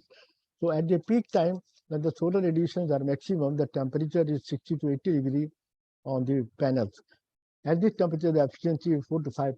Agrivoltaic automatically cool down this one, which I was telling you. And this is another problem is also solar panels. We have a lot of dust there. So 30% of the efficiency goes down. So every week or every time we have to clean the solar panel so that they can give the full electricity from there. But here in agri farm, we have a special design, a water cleaning system with the electricity generated, which is generated by the solar panels itself from in the farm. And in our campus, this has been made that with 1 minute, you just run the solar pump, all the 40 panels cleaned in 1 minute from the dust. This has been patented by us, and it is a very popular mention, about 2-3 pages in the international document of agrivoltaics. In every country, there is a very special system of cleaning the solar panels developed by MIT University. This is a picture of the solar farm near our gate number 1. You can see this one. So we have this one also. This you can see a few pictures. This is a water cleaning system, and we have also made this one. And when the water is cleaning these panels, they are coming down, and this water is used itself for the irrigation purpose for the crops. So the water is not going any waste from there. You can see this running of the water through the pipes here. This one. This is after crops were cut there. Another special feature which we have put in this farm here, a humidity sensor, moisture sensor in soil. When it senses the moisture is a certain level less in the soil, automatically the water pump is on. Solar water pump, and it gives the water, and then we are given a time factor for that. After that, it is stopped. So this is a smart farming system we have put. We are also connecting it to the Internet of Things, completely monitoring this whole system. This is a small hut there we have made in this agricultural farm here itself. Suppose a farmer is living in a remote area, then he has this agriculture farm there. And solar panels are there. So from this electricity in his hut, we have put every facility like RO system, so that he is getting the water from the underground, but it is clean with the RO system, TV, electricity charger, your bathroom, your tank, water full of toilet one. Everything is run by this solar energy. In our university, with this 12 kilowatt total, we have about 50 units per day generation. And we are giving to the electricity. This you can see the inner side of this huts here in the university, and about 10,000 rupees with this quarter of the acre, 1 acre, quarter of 1 acre land is giving 10,000 rupees per month income extra to a farmer. So it can be enhanced. Now many farmers, their society, they are coming to demonstrate to the farmers so that they can replicate the system in their farms and they can have the extra money. This is again. Sometimes we put also a semi-transparent solar panel so that it's seeing that complete light is also coming while this one is here. This is another very different technology we have investigated in our university. We are taking this wastewater. Actually, you see the industrial wastewater or drain wastewater. We have taken the dirty water from this Kalandi Kundala, and we have designed 2 special electrodes. This is our patented technology. When you are putting these 2 electrodes, we are generating so much of electricity from this one that you can see this 4-watt lamp is just glowing with the full light. So this is a very unique technology, and the total system which we have patented and unique is our electrode system. We have not only this, this is generating electricity. The beauty of this system is this is a system that when you are generating electricity, at the same time it is cleaning the water also, because electrolysis is taking itself in this system. So it is two-way. You are generating electricity, you are cleaning the wastewater up to the agricultural land, and you are not giving any power, electricity, chemical from outside. So this method is completely independent and very cheap in that way. So this technology we have transferred to the industry also. So in this, the life of the electrode is also very, very long. We have studied all the parameters, and water has been tested by different labs of NABL accredited. This is another technology similar. We also developed the this your electricity from fly ash. This is the lamp. We are taking fly ash, put these two electrodes in the water in a box and give a few drops of water. Because there are a large number of ions are present, like in water, like in fly ash, we are utilizing these and we are cooling the lamp. This technology we have also transferred to industry, generating 10 watt. You can see the below panel of the electricity. It can be scaled up. So these are new systems to develop the energy. This is internationally, some people were trying to do it because storage of thermal energy. So they are taking this salt and putting so much in mirrors so that the temperature of the salt melting point is between 500 600 degree, melt it. Now store the cool it. Now you have so much of thermal energy stored into that, and that can be utilized by generating steam. Turbines can be run. You can generate electricity. So we have also done, one group in our lab is also working on phase change material for storage of this energy. Like if you have ice, for example, this has a stored energy 0 degree temperature. Till it will not come to the liquid state, you have this cold energy. Similarly, high energy we are taking, you can heat it up by solar energy, store the energy, then utilize this energy to keep the room or the many things to be hot. We have made many devices for defense, for high altitude, and this is now going to be into production one. This is one thing I can just show, that when we make a nanoparticle of this carbon or gold, we make a particular design with all this, so many PhDs they have been produced on this. When you put this nanoparticle into the water, just concentrate the sunlight, within 10 seconds you are getting the steam. We are resonating this nanoparticles with a resonance frequency like in a microwave. So in 10 seconds you get this steam. So we are mixing these nanoparticles in our phase change material, and when you put this phase change material, this one we have seen that ordinary salt is taking 45 minutes, but we take only 30 seconds to give this temperature. Based on that, we have made a complete system in our lab. This is for the high altitude. If you want a continuous hot water with the solar energy, so solar energy can be concentrated to this nanoparticle and phase change material. We have complete water tubing, so continuous hot water supply, which is giving this one. So this is a device. This is another one. Suppose in a high altitude of -20, -10 degrees centigrade, you have globes. It is cooled. So we put our phase change material. You just put in sunlight and concentrate sunlight for about a minute, 5 minutes, 4 minutes. It will heat up. Then you can use. Means if you don't have electricity, you don't have any other facility to heat up this stone. We have the sun, and with the help of the sun, we can make all these devices. Similarly, this is in our lab. You can see, if a person is traveling in a sunlight or in June or something, when the temperature is 40, 45 degrees outside, inside the helmet, the temperature is very uncomfortable, and people feel very, when they are especially going on two-wheel vehicles, two-wheelers, or in a working in industry. So we have put a pad. This type of pad is there. You put inside this pad here. Sorry, this pad inside. So up to 2 hours, the temperature will not increase more than 37.5 degrees, whatever you will set. It's a very comfortable. It will absorb the heat energy. Then you cool it for some time, putting in shade, it will come back. So this is going to be given to the defense people. We are making jackets for the hot season, for like in the sand area. Similarly, we are making some materials for cooling of the solar panels. I will not go to detail. This is another system. Even we had generated the electricity from the raindrops and then falling.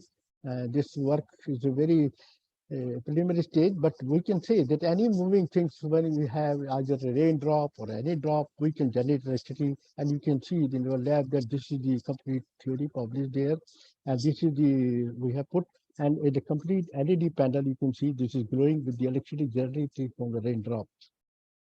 Similarly, this was a hi-fi device made by aerospace people. I made it long back, a micro turbine there, and it is running with a speed of 50,000 RPM on silicon chip, which you can't see naked eye. So it was appreciated in USA, it was appreciated by Russia and everybody that we can make a rotating device which is rotating 50,000 RPM on a silicon chip, because you have heard about memories, you have heard about IC circuit on the silicon chip, but we have made this rotating chip which you can see after magnification. So with the air pressure, it was made for the aerospace people. And finally, we have made a complete MEMS device, this micro electromechanical system device. And at the bottom, the beauty of this one is a solar cell and the light emitting diode. When it is rotating, it is cutting it and generating the AC power. And with this AC power, we are controlling the whole system. So this is a very, very high tech area, this one, because the size of the total chip is hardly 2 centimeters. This is the latest work which is coming, that you put a solar panel like this one, hydrogen generation, because this is the mission of our country, that you put solar. Right now, they are making a very megawatt solar plant they have in every country, splitting the water from this electricity and generating hydrogen. This is the normal way. But now this one is coming, that at the rooftop, you put a small solar panels, this one, and this water is there, electrolyzer is there, so it will produce hydrogen and you can use for your kitchen purpose. So this is coming in this way, just portable one. This one, hydrogen benign. We are now we are making a silicon nanowires and silicon chip. This is a nanomaterial, very high tech area, very recent area. We have made so many devices of sensors for medical sensors, for air sensors, optical sensors. But finally, we have also made a chip of cadmium sulfide on silicon nanowire, which is generating this your electricity from moisture in air, humidity in air. So this we have recently published this one. This is the last slide, that instead of putting a big solar plant, we have now designed optically this will complete modeling, that you put a solar plant. Suppose you are putting a 5 kilowatt solar plant in your agriculture field. Instead of that, you just put a one tree, and we are given different names on the shape of this one. And that one tree can give you 5 watts. So 90% of the space can be saved to make your agriculture more effective. So this is all. Thank you very much. Thank you so much, sir. Thank you. So there is one question from our participant. Yeah, please. So the question is, lightning LED and wastewater treatment, is it possible to commercialize this in the market? Yeah, we have already transferred this technology to industry, but it is not a exclusive basis. We are cleaning the water, but not up to the drinking level. It is allowed to throw in the river, and secondly, it is also completely useful for agriculture purpose. Whatever residue is also there, it is also useful for as a fertilizer. We analyze with the EDEX and everything in our lab. Okay, thank you, sir. Thank you so much, sir, for such an enlightening session. Thank you. Thank you. Now, Can I leave? No. yes, sir, you can leave. Thank you, sir. Thank you so much, sir. Now, the third speaker with us is Professor P.K. Bhatnagar. He is a Dean Faculty of Interdisciplinary and Applied Sciences at Delhi University, South Campus, and member of governing bodies of few colleges of Delhi University for few years. He is currently associated with Amity University, Noida, IFTM University, Muradabad, Jamia Millia Islamia, New Delhi, Manav University, Faridabad in various capacities. He has research experience of 45 years and teaching experience of 44 years. He is presently a life member of Semiconductor Society of India and member of SSD India, and currently on various selections and research funding panels, CSIR, NAPF, etc., and have many supervising PhD students. Welcome, sir. Thank We welcome you with a virtual Tulsi sapling. you very much. Okay. What has happened? Can you hear me? Yes, sir, you are audible. Okay. Shall I start now? Yes, sir. So I come in the presentation mode. First of all, I would like to thank you and express my gratitude to Amity University and which has organized such a important certificate course, which is very useful nowadays. And this has been taken, and you can take note in G20 meeting also. So I would like to thank Juhi Madam, Renu Madam, and Dhupar Madam, and Anamika Madam for inviting me to express my views in the area of green technology and mitigating climate changes. My topic mainly is renewable energies and its efficiency. So now let me come to the presentation mode and let me see if it is coming here. Share. Is that okay? Sir, your screen has started sharing, but the PPT is not open yet. Yes, I'm coming. I'm coming. Okay. Yes, sir. So, okay, this screen sharing, I'm coming in the mode of that. I think it is okay now. It's visible now. So the presentation is open. Presentation mode open. में जाना पड़ेगा sir बस. I'm in presentation mode. I think it is already Yeah. there. Yes. Yes, you are. हाँ जी sir. Start Right. करें. So again, thanking you, and let me tell you, this topic is really very bright topic, and many things have already been covered by Professor Chen, who is doing wonderful job in MIT, and I got an opportunity to visit lab and saw so many things, and he is innovating so many things. So we were together in IIT in long back in 1968. So it's a long association, but I have worked in the Department of Electronic Science in the Delhi University of South Campus. Then main work was basically on energy devices and semiconductor-based energy devices. My passion has been solar cell right from the very beginning, and I have been associated with solar cell activity right from 1970. So I have seen different type of solar cells, made various type of solar cells. Why I am coming to solar cell, that will follow. But let me now move on, and let me just give my, this is why it is coming screen. Okay. Then let me say that we are going for the advancement every time. The lifestyle is going high. The standard of living is going high. So we are doing so many human activities. These human activities are good for us, but unfortunately, whatever we are doing, if we are doing more than required, if we are doing a lot of exploitation of our natural sources, the nature takes, I should not say it takes revenge, but see, when you corner somebody to the wall, it has to take revenge. So I would like to mention that what are the human activities which are responsible for the so many greenhouse effect, greenhouse problems. I will tell you what are the various things. Global warming is a thing which is being considered a very hazardous thing, because it has spoiled not only environmental conditions, climatic conditions, and whatnot, health conditions. So I'll come to that later on. I'm just trying to mention about why this topic is so important. The natural processes use basically sun's energy, volcanic energy, they change the earth climate, but they are not changing so much. Whatever we have done, they change the earth climate.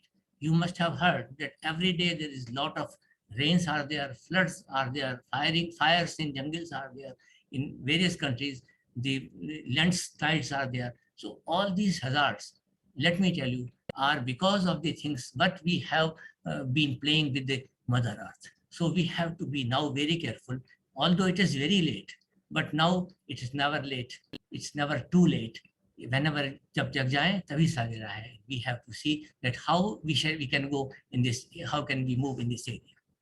Now, it has been seen that about 95% of the human activities have been the cause of warming, heat. Just can we just bring it up? Okay. So 95% of the human activities have been dominant for the cause of warming of the earth. To mitigate it, we have to use green technology. What are the greenhouse gases? They are generally carbon dioxide, methane, nitrous oxide, sulfur, hexane. These are the gases. Can we hide it? I'd like to hide this. Okay, SF6. So now if we move ahead, the reason is human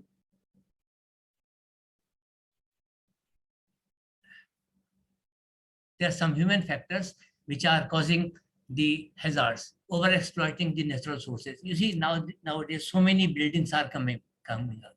Lot of water pumping is being done from the ground. When water pumping is done, I will show you by a picture that how it is hazardous. Some Americans in New York have reported this thing. If you just see this picture, that in the past 40 years, what has happened? That in America, you are observing these things. There are, so many, there are two pieces of land, जिसको हम दरार बोलते हैं. You find darars in the land, and it is because of the pumping of water outside the earth. You see the earth this crust becomes slowly and slowly strained, and you find this type of problem. So this is the New York Times reports that this is a national calamity, that this type of things are happening not only there, in our country also, because we are also now exploiting sources. They are making buildings after building. We are making buildings in hilly areas, in mountains. And now you have seen what has happened in Shimla, if you say 15, 20 days back. What has happened in Kulu and Manali. So this is all because of the problems which we have created. Then there is a pollution in rivers. It is because of the industrial waste. For example, you see in Kanpur, there is a leather industry. The remnants go to the river or to the ground, which is very harmful. Similarly, the vehicular pollution is there. Petrol and diesel are there. They are creating a lot of pollution. Then burning of fossil fuels, thermal power stations, daily use in villages. So these are the various problems which have to be tackled. And I'll tell you some of the problems related to the electronics and related to heat. Now, the gas used in refrigerator was freons, earlier days, which is chlorofluorocarbon. Nowadays, because it was creating a lot of ozone depletion, and that was a reason for ozone hole creation. And because of ozone hole, you can see that the ultraviolet rays come to the ground, and they are very harmful. They are cancerous, carcinogenous. You can see that it is very, very harmful. So people have now tried to change the gases which are less harmful. So R22 or R134A are the new gases which are used for air conditioning and refrigeration. Similarly, in refineries, similarly in wars, nuclear waste, and many more in the name of advancement. There's a long list. I think there is not much time for that. And if I start discussing each one by one, that will be not possible to finish. Now, after this state, let me tell you again, there are certain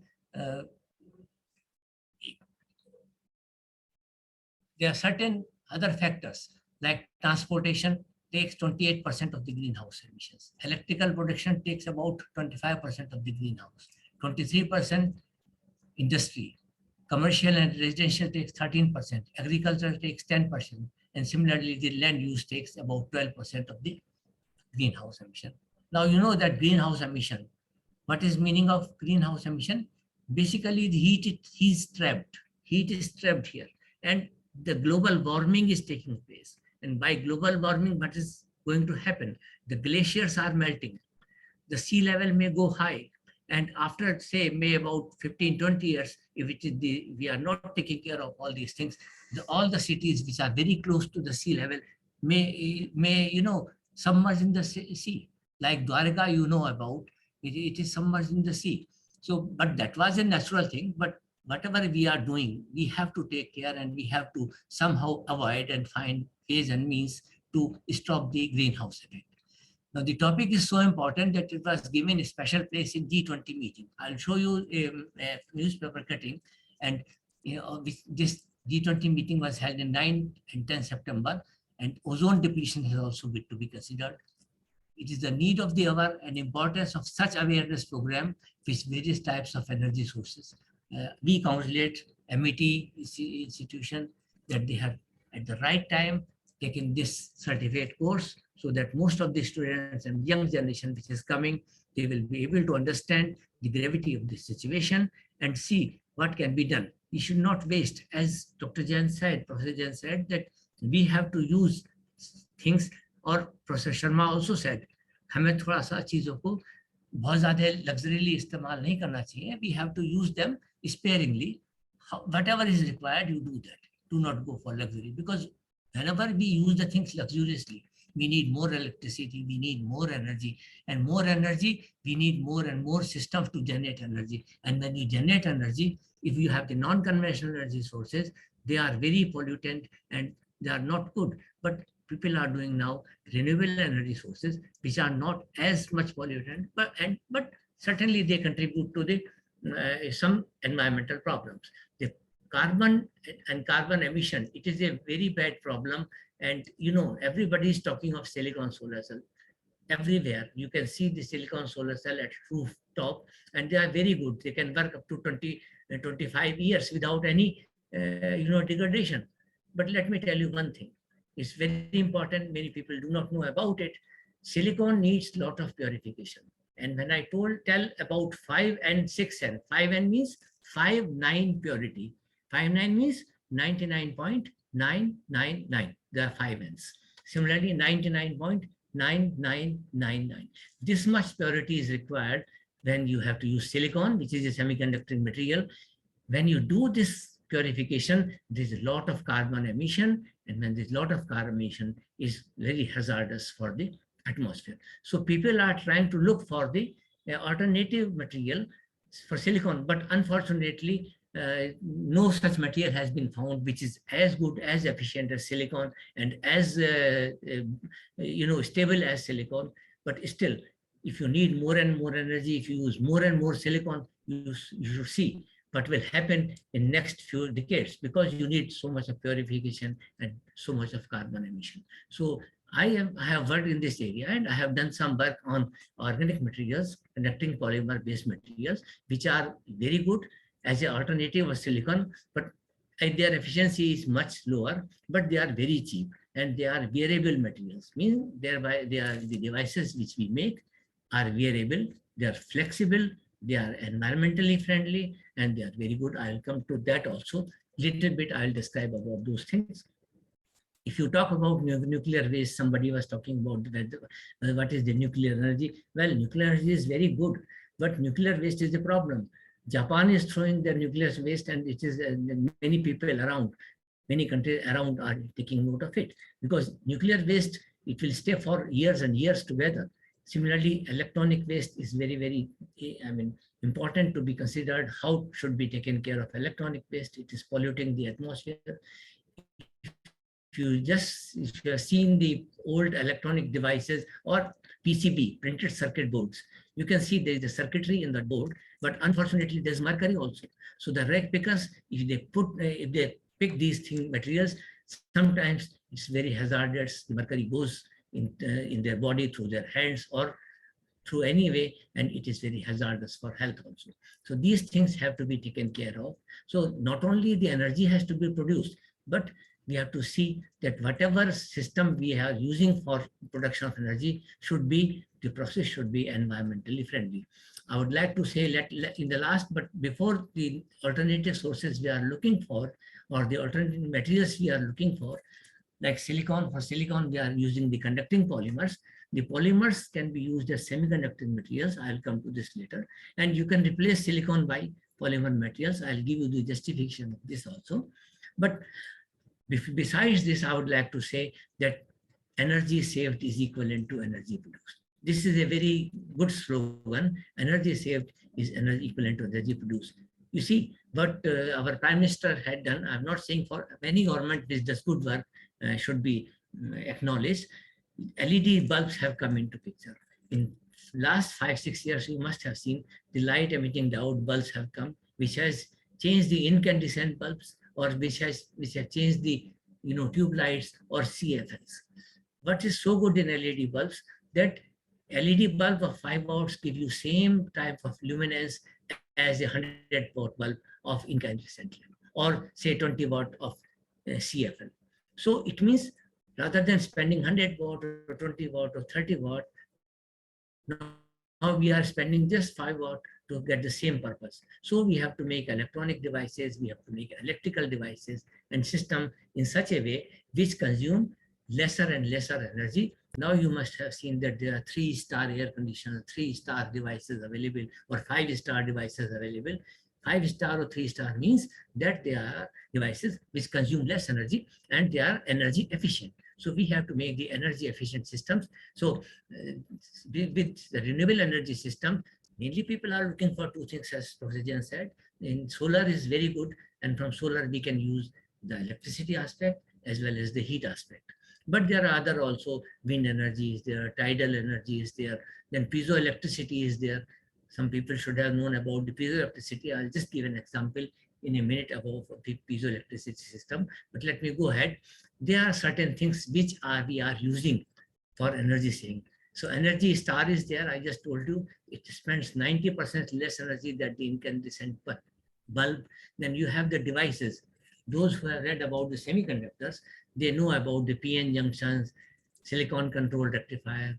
CAD means computer aided design, field effect transistor. These are the devices which are used in electronics. Now you see electronics has become very cheap both ways, not only the device wise, but it is highly saving the energy. The consumption of energy is very, very small. The earlier devices which were based on valves or resistance based devices, you can see a simple, if you see the controller of a fan, but the old type of fan controller was having a big resistance and a lot of energy was lost in heat. But now we have the power control based device. We use the power electronic based devices where the power consumption is very, very low. So saving electricity is equivalent to generating electricity. Now there are certain nanomaterials and nanostructures like carbon nanotube, graphene, quantum dots. I do not know whether people have heard about the carbon nanotube.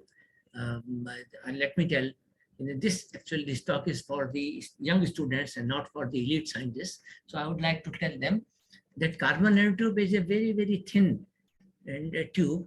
The size is about, length is about few micrometers and diameter is about few angstrom. And it is such a strong material that you can make a ladder up to heaven. कहते हैं ना लोग स्वर्ग के सीढ़ी बना लेंगे and it will not crack. So it has a wonderful things. Similarly, graphene, if you roll the graphene, you make the carbon nanotube. And similarly, dots. So there are 3-dimensional of the materials, 3 types of materials. 3-dimension, like you have a book.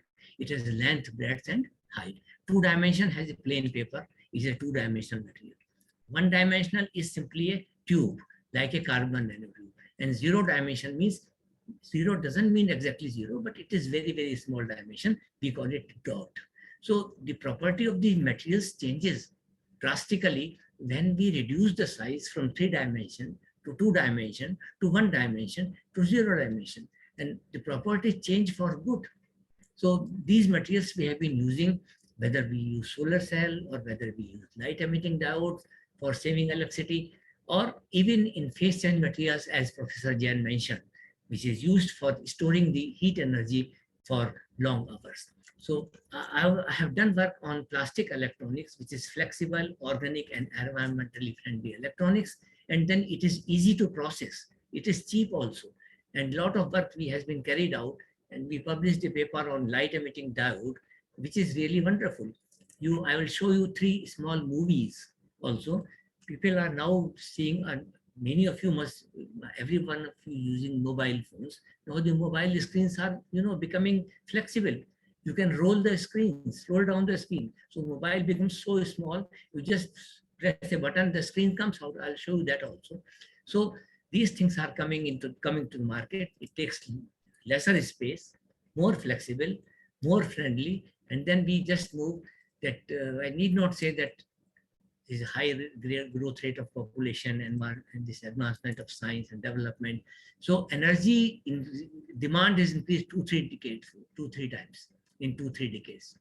If you further need it another decade or so, you need much more. So leave silicon, find a alternative silicon, because if you use silicon devices, it's very good at the moment. If you make it somewhere else, and use it somewhere else, then it is good. The Silicon Valley is there. They are making silicon devices. But here also we are now the Prime Minister has made a special, arrangement for semiconductors and growth of semiconductors in this country. And now if we have to cope with the demand of the energy, we have to find not only the environmental friendly systems, but energy efficient system. It's very, very important. If we don't have energy efficient system, it's of no use basically. So the generation of electricity is basically is known as photovoltaic. Photovoltaic means photo means photons, light, and voltaic means voltage. If you generate voltage by light, or we call it solar cell also. Similarly, you must have heard about the levitated trains, the frictionless train. The less is the friction, and less is the energy consumed. So energy saving is taking place here. And similarly, if you go further, you will find that the conventional sources like coal, petroleum, wood, etc., are not only non-renewable because they are depleting very fast, but in many cases very hazardous for the environment and consequently for the mankind. There has been a need to find alternative sources. This is just a repetition I just wanted to mention. This slide is very, very important. I'll show the next slide later, but I would tell you the government of India has taken cognizance of this. They have taken a serious note of it. And in 2006, they made a Ministry of New and Renewable Energy Sources. I'll give you the details on the next slide, but it was a Department of Energy, DNES. It was in the form of Department of Energy Studies in 82. But in 2006, they made a ministry for this purpose. You can see that when the department is a ministry, it means it is a full-fledged taking care of the environmental problems and energy problems. So prior to this, it was MNES, Ministry of Non-Conventional Energy Devices in 92. Now it has become ministry now from non-conventional to renewable energy. So non-conventional and renewable, there is a difference. There are many renewable energy, they may be non-conventional. So the ministry is a nodal ministry of Government of India for all matters relating to new and renewable energy. This point should be noted by the young generation, because now energy is the first priority. In G20 also they took energy as the first priority. I'd like to say, if you just want to see what is happening in energy, I have just spoken that in 1982 to 1992 and 2006, you have made a Ministry of Energy. And now what the Prime Minister has considered right from the beginning, I'm not saying this Prime Minister, but right from the beginning when the Energy Department was made, promotion of renewable energy technologies, creation of environmental conducive, promote environmental conducive, it's very, very important, commercialization, then resource assessment, then resource management is also there, research and development is there, demonstration is there. So now it has become the Ministry of MNRE, and then you can see here, when you use the renewable energy sources, why they are not harmful, because they do not burn fossil fuels. These renewable energy sources do not release greenhouse gases into the atmosphere as they generate electricity. So that's why I just wanted to mention what is the renewable energy sources. You can see that the names are, you can see geothermal energy, wind energy, turbine energy, ocean wave energy, tidal energy, biomass energy, hydropower. These are all non-renewable sources of energy, new renewable source of energy. And then biomass was described in G20 meeting. I'll come to this later on, but first of all, let me tell you that if you just divide the sources, this thing most of the people know about, but some modification I made here, that the conventional sources, you know that coal, petroleum, electricity, non-commercial was fire, straw, and dried dung. You make dung cakes out of this, but this is the non-conventional or new and renewable energy sources. The conventional sources are depleting. Once you use coal, you cannot use it again. Once you use petroleum, it is spent. But this type of new conventional sources, they are always available. Similarly, the solar energy is available for years to come. Wind energy, tidal energy, all these energies They are consumed, but again available every day. Every day the sun rises, every day the wind is blowing, every day or in every 15, 20 days, the tide is there in the seas. So that's why we call it the non-conventional energies. And if you want to see, because the topic is non-conventional energy and this efficiency, I would like to mention here that first of all, that the tidal wave, we need to see see how the losses are avoided. For any source of energy, we have to see, Professor Jain said the solar cell is give efficiency, theoretical efficiency, 33%. How to, even 33% is theoretical efficiency. We are not able to get 33%. We are getting about 25 to 28% efficiency. So we are just trying to see what are the loss factors. And we have to reduce the loss factors so that the losses are lesser and the efficiency is very high. So the energy efficiency of these, like many energy producing systems are mentioned here, like tidal is 80%, solar panels about 15 to 20%, and then their bioenergy about 50%. So this is just a mention, just to tell you about what is the size or what is the order of the efficiency of the system. But not only the efficiency, but we have to consider the environmental factors, we have to see the flexibility, we have to see the availability of the material, how much it is abundant in nature, and then we have to see that it is not hazardous to the health. It doesn't create health problem. If you talk of the nanoparticles, particulate matter is there. What happens? It goes to the lungs and spoil the lungs. So many health problems may be generated. So when we play with the nanoparticles, like quantum dot or that type of things, we have to have extra careful about that, because they can penetrate the skin. You can see there is a cosmetic creams are available to protect ultraviolet rays, but we have to see that it doesn't penetrate the skin, or it is at skin friendly. So many things we have to see about that.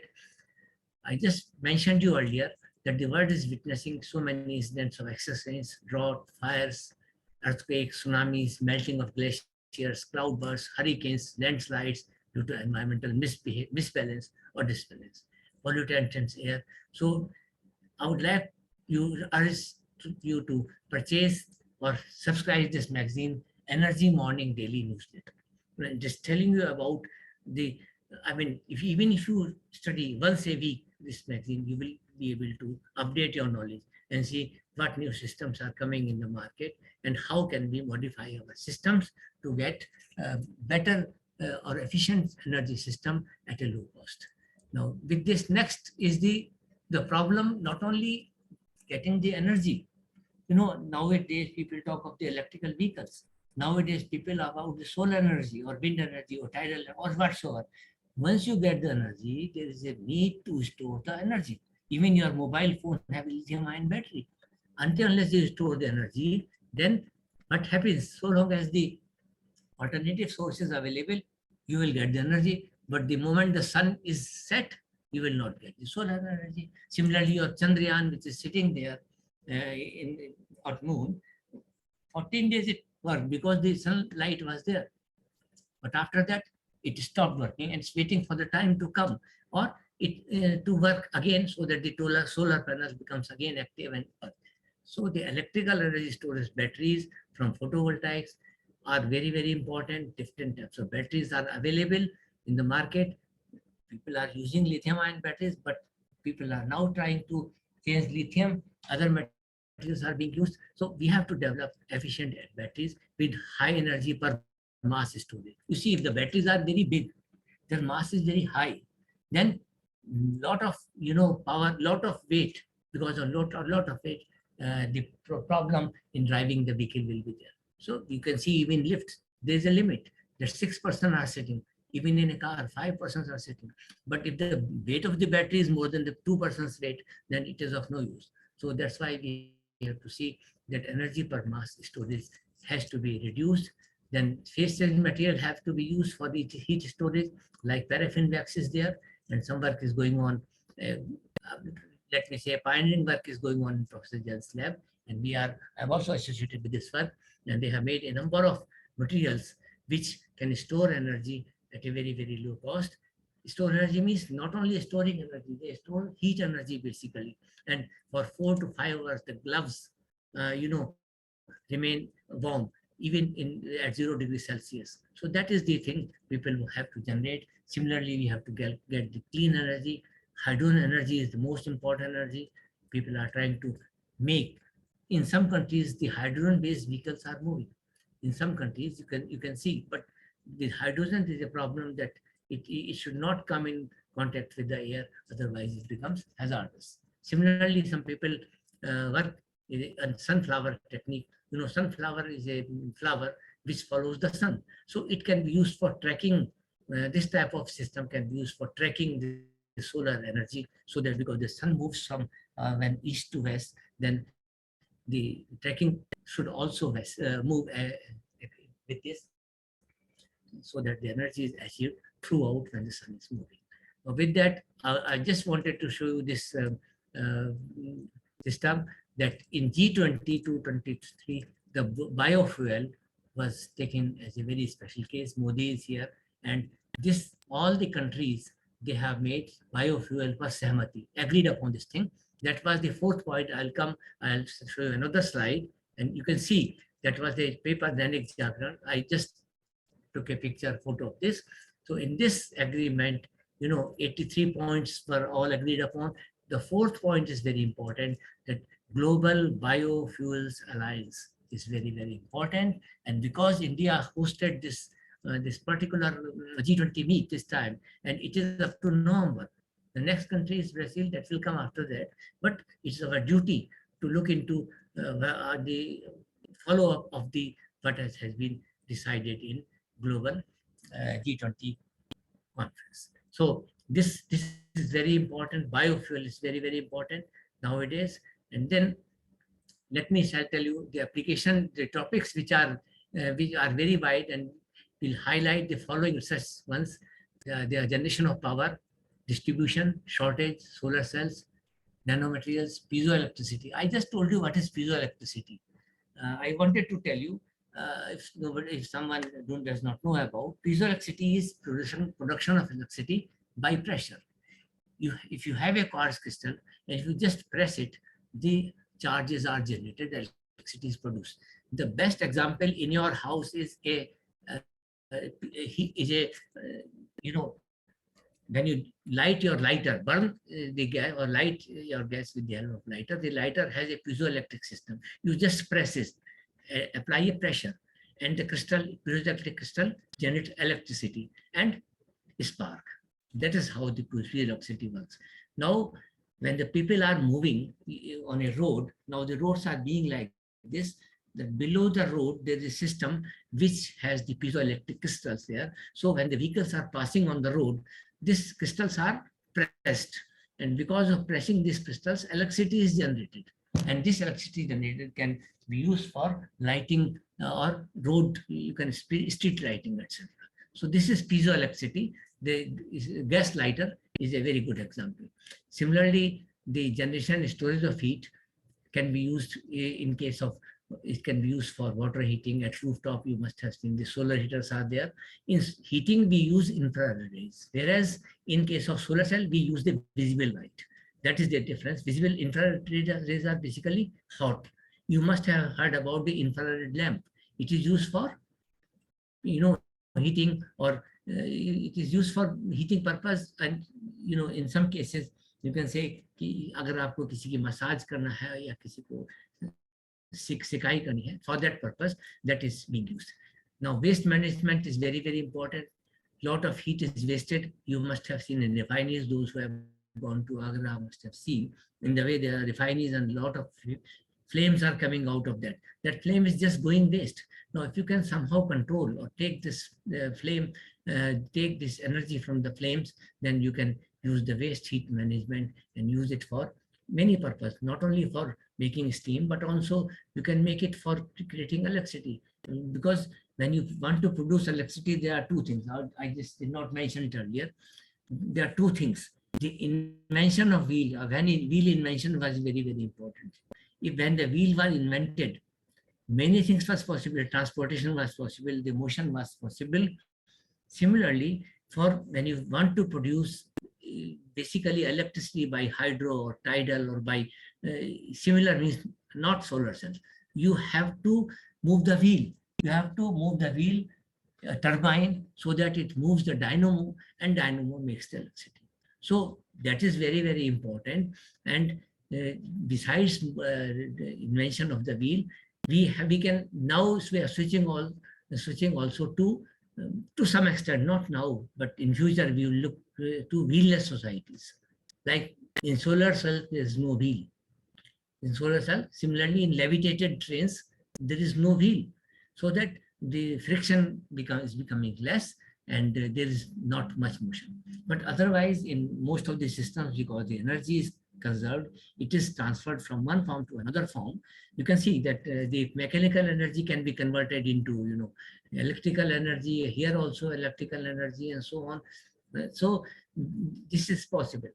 Now, similarly, because the phase change material, as I mentioned you, paraffin is being used. Now we use nanomaterials like carbon nanotube. They are the carbon-based materials, and they make the device very efficient. And let me tell you one thing: the quantity used is very, very small, maybe 0.0001 gram in 10 grams, 0.0001 gram in 10 grams. So it's very effective, and we have seen that paraffin wax becomes very, very efficient with this for phase change materials. Similarly, biofuels. You must have heard about a plant which is known as Jatropha. In Hindi, we call it Ratan Jyot. Sabziyon mein bhi dalte hain. Similarly, ethanol. Gadkari is doing a lot of work in this area, and he is trying to replace the petrol and diesel by ethanol, which is the ethyl alcohol. It can be obtained from sugarcane, and it is a fuel for future vehicles.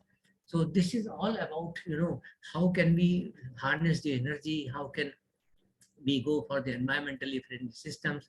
Similarly, inorganic and organic LEDs. So I mentioned you inorganic LEDs, but inorganic LEDs are basically not environmentally friendly. Gallium arsenide is used for this purpose. They give the infrared LED. But if you mix in gallium arsenide some other semiconductors, binary means 2 semiconductors, ternary means 3 semiconductors, we can find the suitable band gap and see the visible light. And these find application in TV and mobile sensors. I have worked on organic light emitting diodes, and I'll show you a movie also. Kindly let me know when then 5 or 10 minutes are left. Okay. I request the organizer Charu Singh ji to tell me when 5 or 10 minutes are left. Okay, because it will continue for long. So now what I'm going to say. You can continue. Okay, thank you so much. The top story of the day is India to launch 100 megawatt green hydrogen storage pilot round the clock power supply. This is the person who is looking after this project. Similarly, they plan to get 100 gigawatt renewable energy capacity in next 5 years. This information I got from Energy Letter, which I mentioned. Kindly subscribe to it. You don't have to pay anything for it. Those who are interested in energy, I think everybody is interested in energy in one or the other form. So please look into this. We want to go for efficient energy. We don't want to go for power unless we go for wrestling. We want to go for power for electronic devices, more power like this. Now, I had given a talk long back. I don't know whether it's visible or not. Our Veda, in our ancient science, there's a Maharishi Bharadwaj, who had published a book. And he said, I'm talking of how the electricity is produced. He said there are 5 ways of producing electricity. Sangharshanam. Sangharsh means rubbing. When you rub 2 substances, you get electricity. आपने देखा होगा कि आप pen को, plastic pen को अगर बालों पर रब करते हैं, it picks up the paper piece, small paper pieces. That is static electricity. Pakjanyam means production electricity by cooking or chemical reaction. So chemical reaction, they either take out heat, बहुत से heat निकलती है, बहुत से heat absorb करते हैं. Similarly, जल पतनम, it is not new. हमारा जो हाइड्रो इलेक्ट्रिसिटी है, it was done long back. Air vehicle was done long back. So this is jal patanam. Jal means water, patanam means fall. So hydroelectricity was there. Then similarly, Sanyojakam.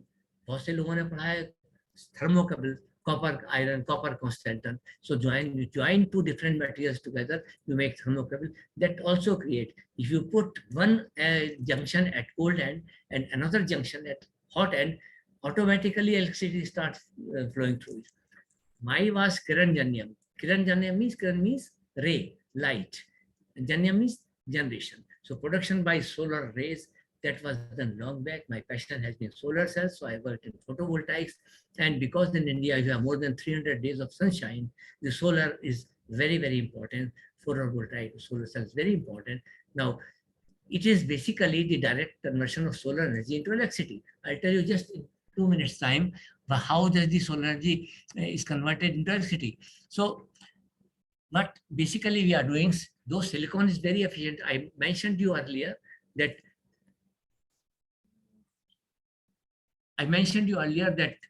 silicon is very hazardous. So we are using the conducting polymers like P3S3, which is polyethylene, which behave like a semiconductor. Silicon is also semiconductor. Polymers are not semiconductor, but there is a certain quality of polymers, which in 1970, Alan Heger had discussed, but in 2000 he got the Nobel Prize for making polymers, means plastics, as semiconducting material. So if you may use the plastic, which is a flexible material, if you make them conducting or semiconducting, the purpose is done. So he got Nobel Prize only for this. And we started from after 2020 only, when we saw that it's very, very important. So we use polyethylene or MEHPPB, polyphenylene.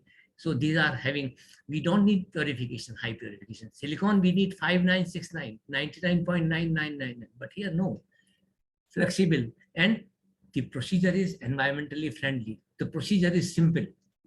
And then this is the simple solar cell. I'm just going to show you that here it is a PN junction. Every one of you has read about the PN junction diode. Every one of you, those who are in 12th class, they have read it. So this is a P junction, or this is the N junction. For example, light is falling. P-type material has holes and N-type material has electrons. Everybody knows it. But if someone doesn't know, I remind. So this is negative is electrons, plus holes. They are generated by light. Light is there, they are generated. Now, when they are collected outside, electrons are collected here and holes are connected here. So this is plus, this is minus. It gives you plus minus or light. The main point is we do not allow these particles to recombine. Agar recombine kar jayenge to khatam ho jayenge. Before they recombine, we collect one here and this here. So solar cell, there is a top electrode, there is a bottom electrode. This is how we get the sunlight converted into electricity. In case of polymers, rather than having, okay, just a moment. In case of polymers, we use polymer in place of the silicon material. I just wanted to tell you, in our laboratory, we have done work on conducting polymer LEDs, single wall carbon nanotube solar cells, graphene-based solar cells, DNA-based solar cells, sensors, DNA sequencing, and quantum dots. But we are just concentrating on the solar cell at the moment. And then this is known as organic photovoltaic. Organic material is being used, and it's used for many other things, many things, making solar cells and like this. So we have worked on organic photovoltaic. This is the organic material for solar cell. Light is falling, electron holes are being generated, and they are collected. So these polymers are flexible materials, and it is very easy to make them. That's why we have done work in this area. And we have made light emitting diode. This is a blue diode, which is PFO. PFO is a material for making blue diode. Then we have taken MEHPPB, which makes organic. It's an organic diode. It is an orange color diode. And how does a diode work? Just in a half a minute, I explain you. I took MEHPPB polymer. This is one electrode. This is another electrode. What I do, I simply, when you have to lit a LED, आप क्या करते हैं? You pass current through it. You apply a voltage. So when I apply a voltage, this is a positive, this is negative. What is happening? You can see electrons are going from here to here. Holes are coming from here to here. Now electron and holes, they will recombine. When the electron and hole recombine, they give you light. Electron and hole recombine, give you light. But when you do not allow the electron and hole to recombine, they become solar cell. That is the difference. LED and solar cell are same in apparently. But in LED, you do not, you allow these plus and minus charges to recombine, you get light. It is a radiative recombination, means light is coming out. In solar cells, we do not want them to recombine because we don't want light, we want electricity. So that is the difference there. And then you can see here, one slide I am going to show you. You can see here, this is a 2-minute video. This is an organic LED. There are two more small videos.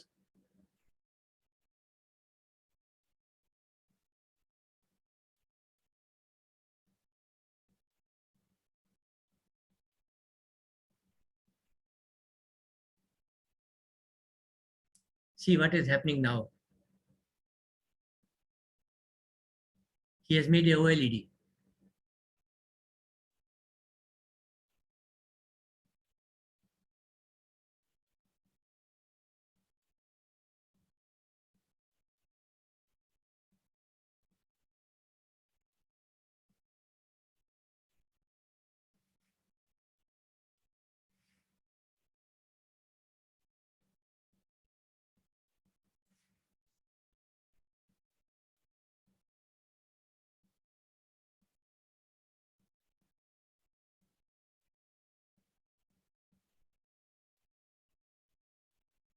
Like this. And now we go to the another one.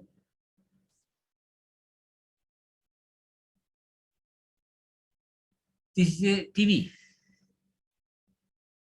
OLED TV.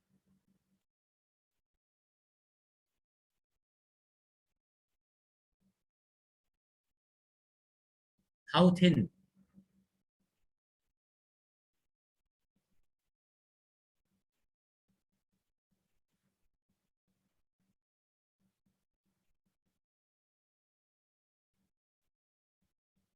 This is OLED TV, OLED TV.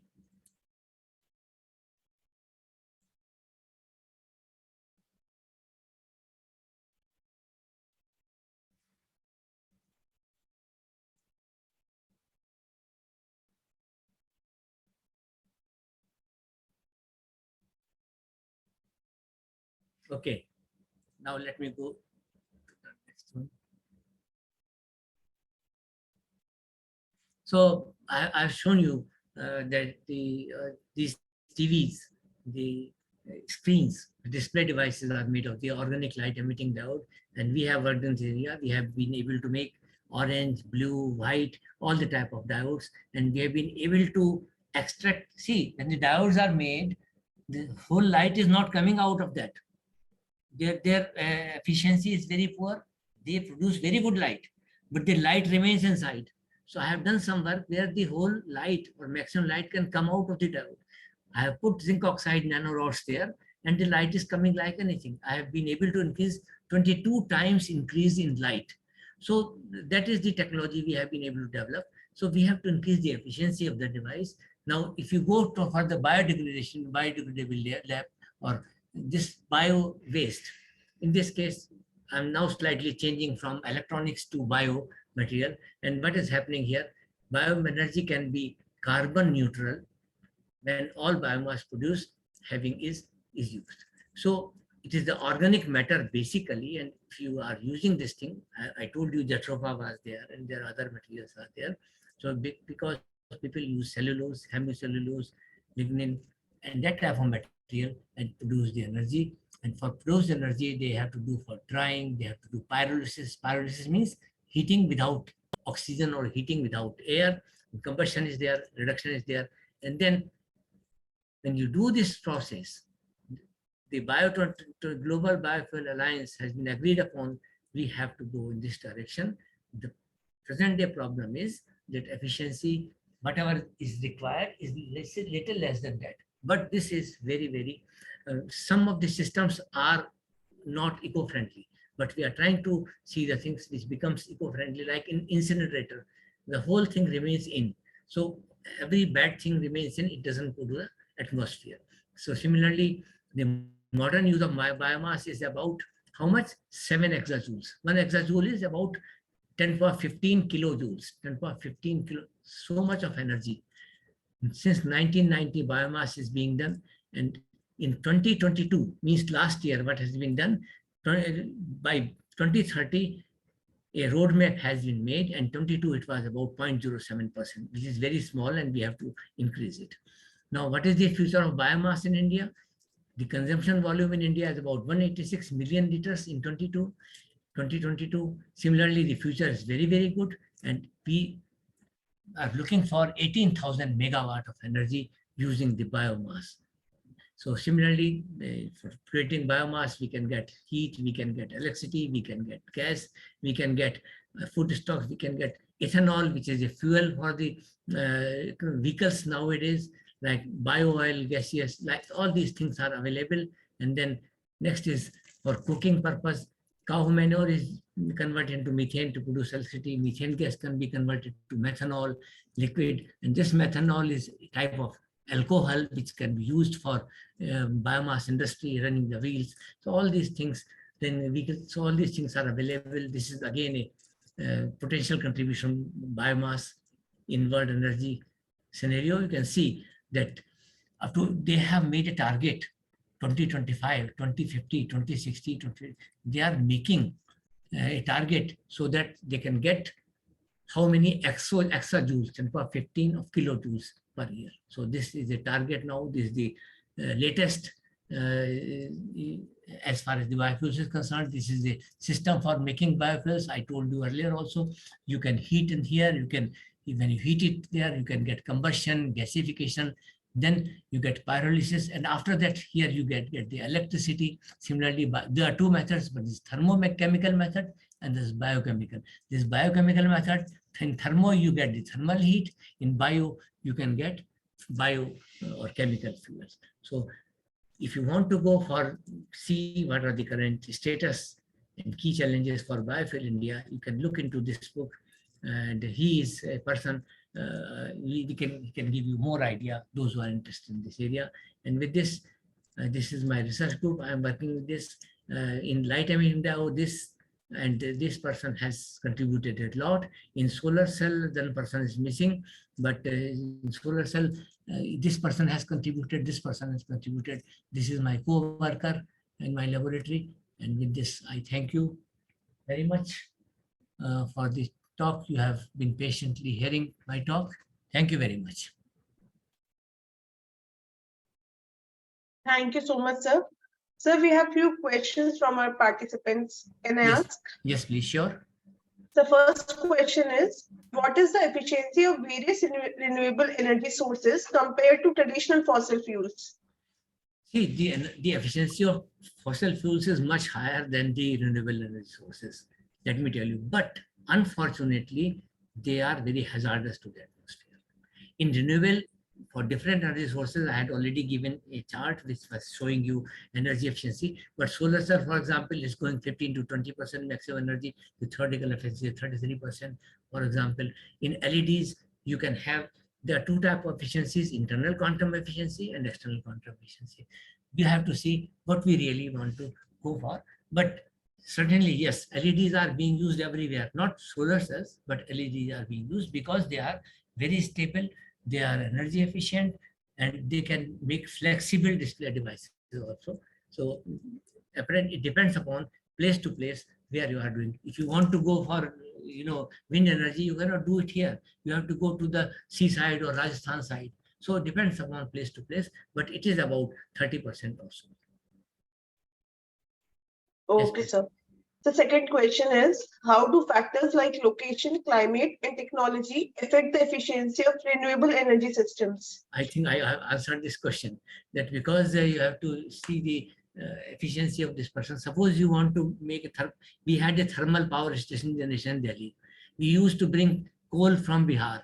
Racks and racks of coal used to come. You had the transportation charges, and then you make the heat. You run turbines, you run dynamos and make the electricity. That was very costly. Now you have photovoltaic cells, and they are the stand-alone systems, meaning that why you have the whole system of panels, and they are going to remote areas, and you just keep them. So if you are not wasting anything, you are just putting them once. Otherwise, if you have to do the transport of energy through wires, it's a very hectic process. You have to put so many poles and wires and change the wires, and a lot of heat wastage is there. You have to, most of the children have read that you have to transfer the power very high volt so that the current is very low, so that the I square R loss is very, very low. So these things depend upon where you really want to have the system. If the systems are very close to the location where you are working, it's certainly cheap system. Thank you so much, sir. Thank you so much, sir, for such an enlightening session. See, it would have been a very long, but I don't know whether people have been able to understand or not. But I would like them to ask anything. I'm available anytime. If they have any questions, through you, they can approach me. Okay, sir. Thank you so much indeed. Thank you, sir. Okay. Okay. So can I leave now? Yes, sir. Thank you so much. Bye. So now we just continue with the rest of the program. So there is one quiz related to our today's topic. I have Dr. Juhi has already shared the link in the chat box. Everyone, please do the quiz. The link is in the chat box. So for everyone, I would like to announce that there is a link in the chat box. You all are requested to please join the link quickly. Then the quiz would be started and everyone, like the 3 top rankers would be awarded on the valedictory function. So quickly join this and this would be shut down in the next 30 minutes. So everyone is requested to please join on the link and I'll start this quiz in the next 1 minute. So please join in quickly.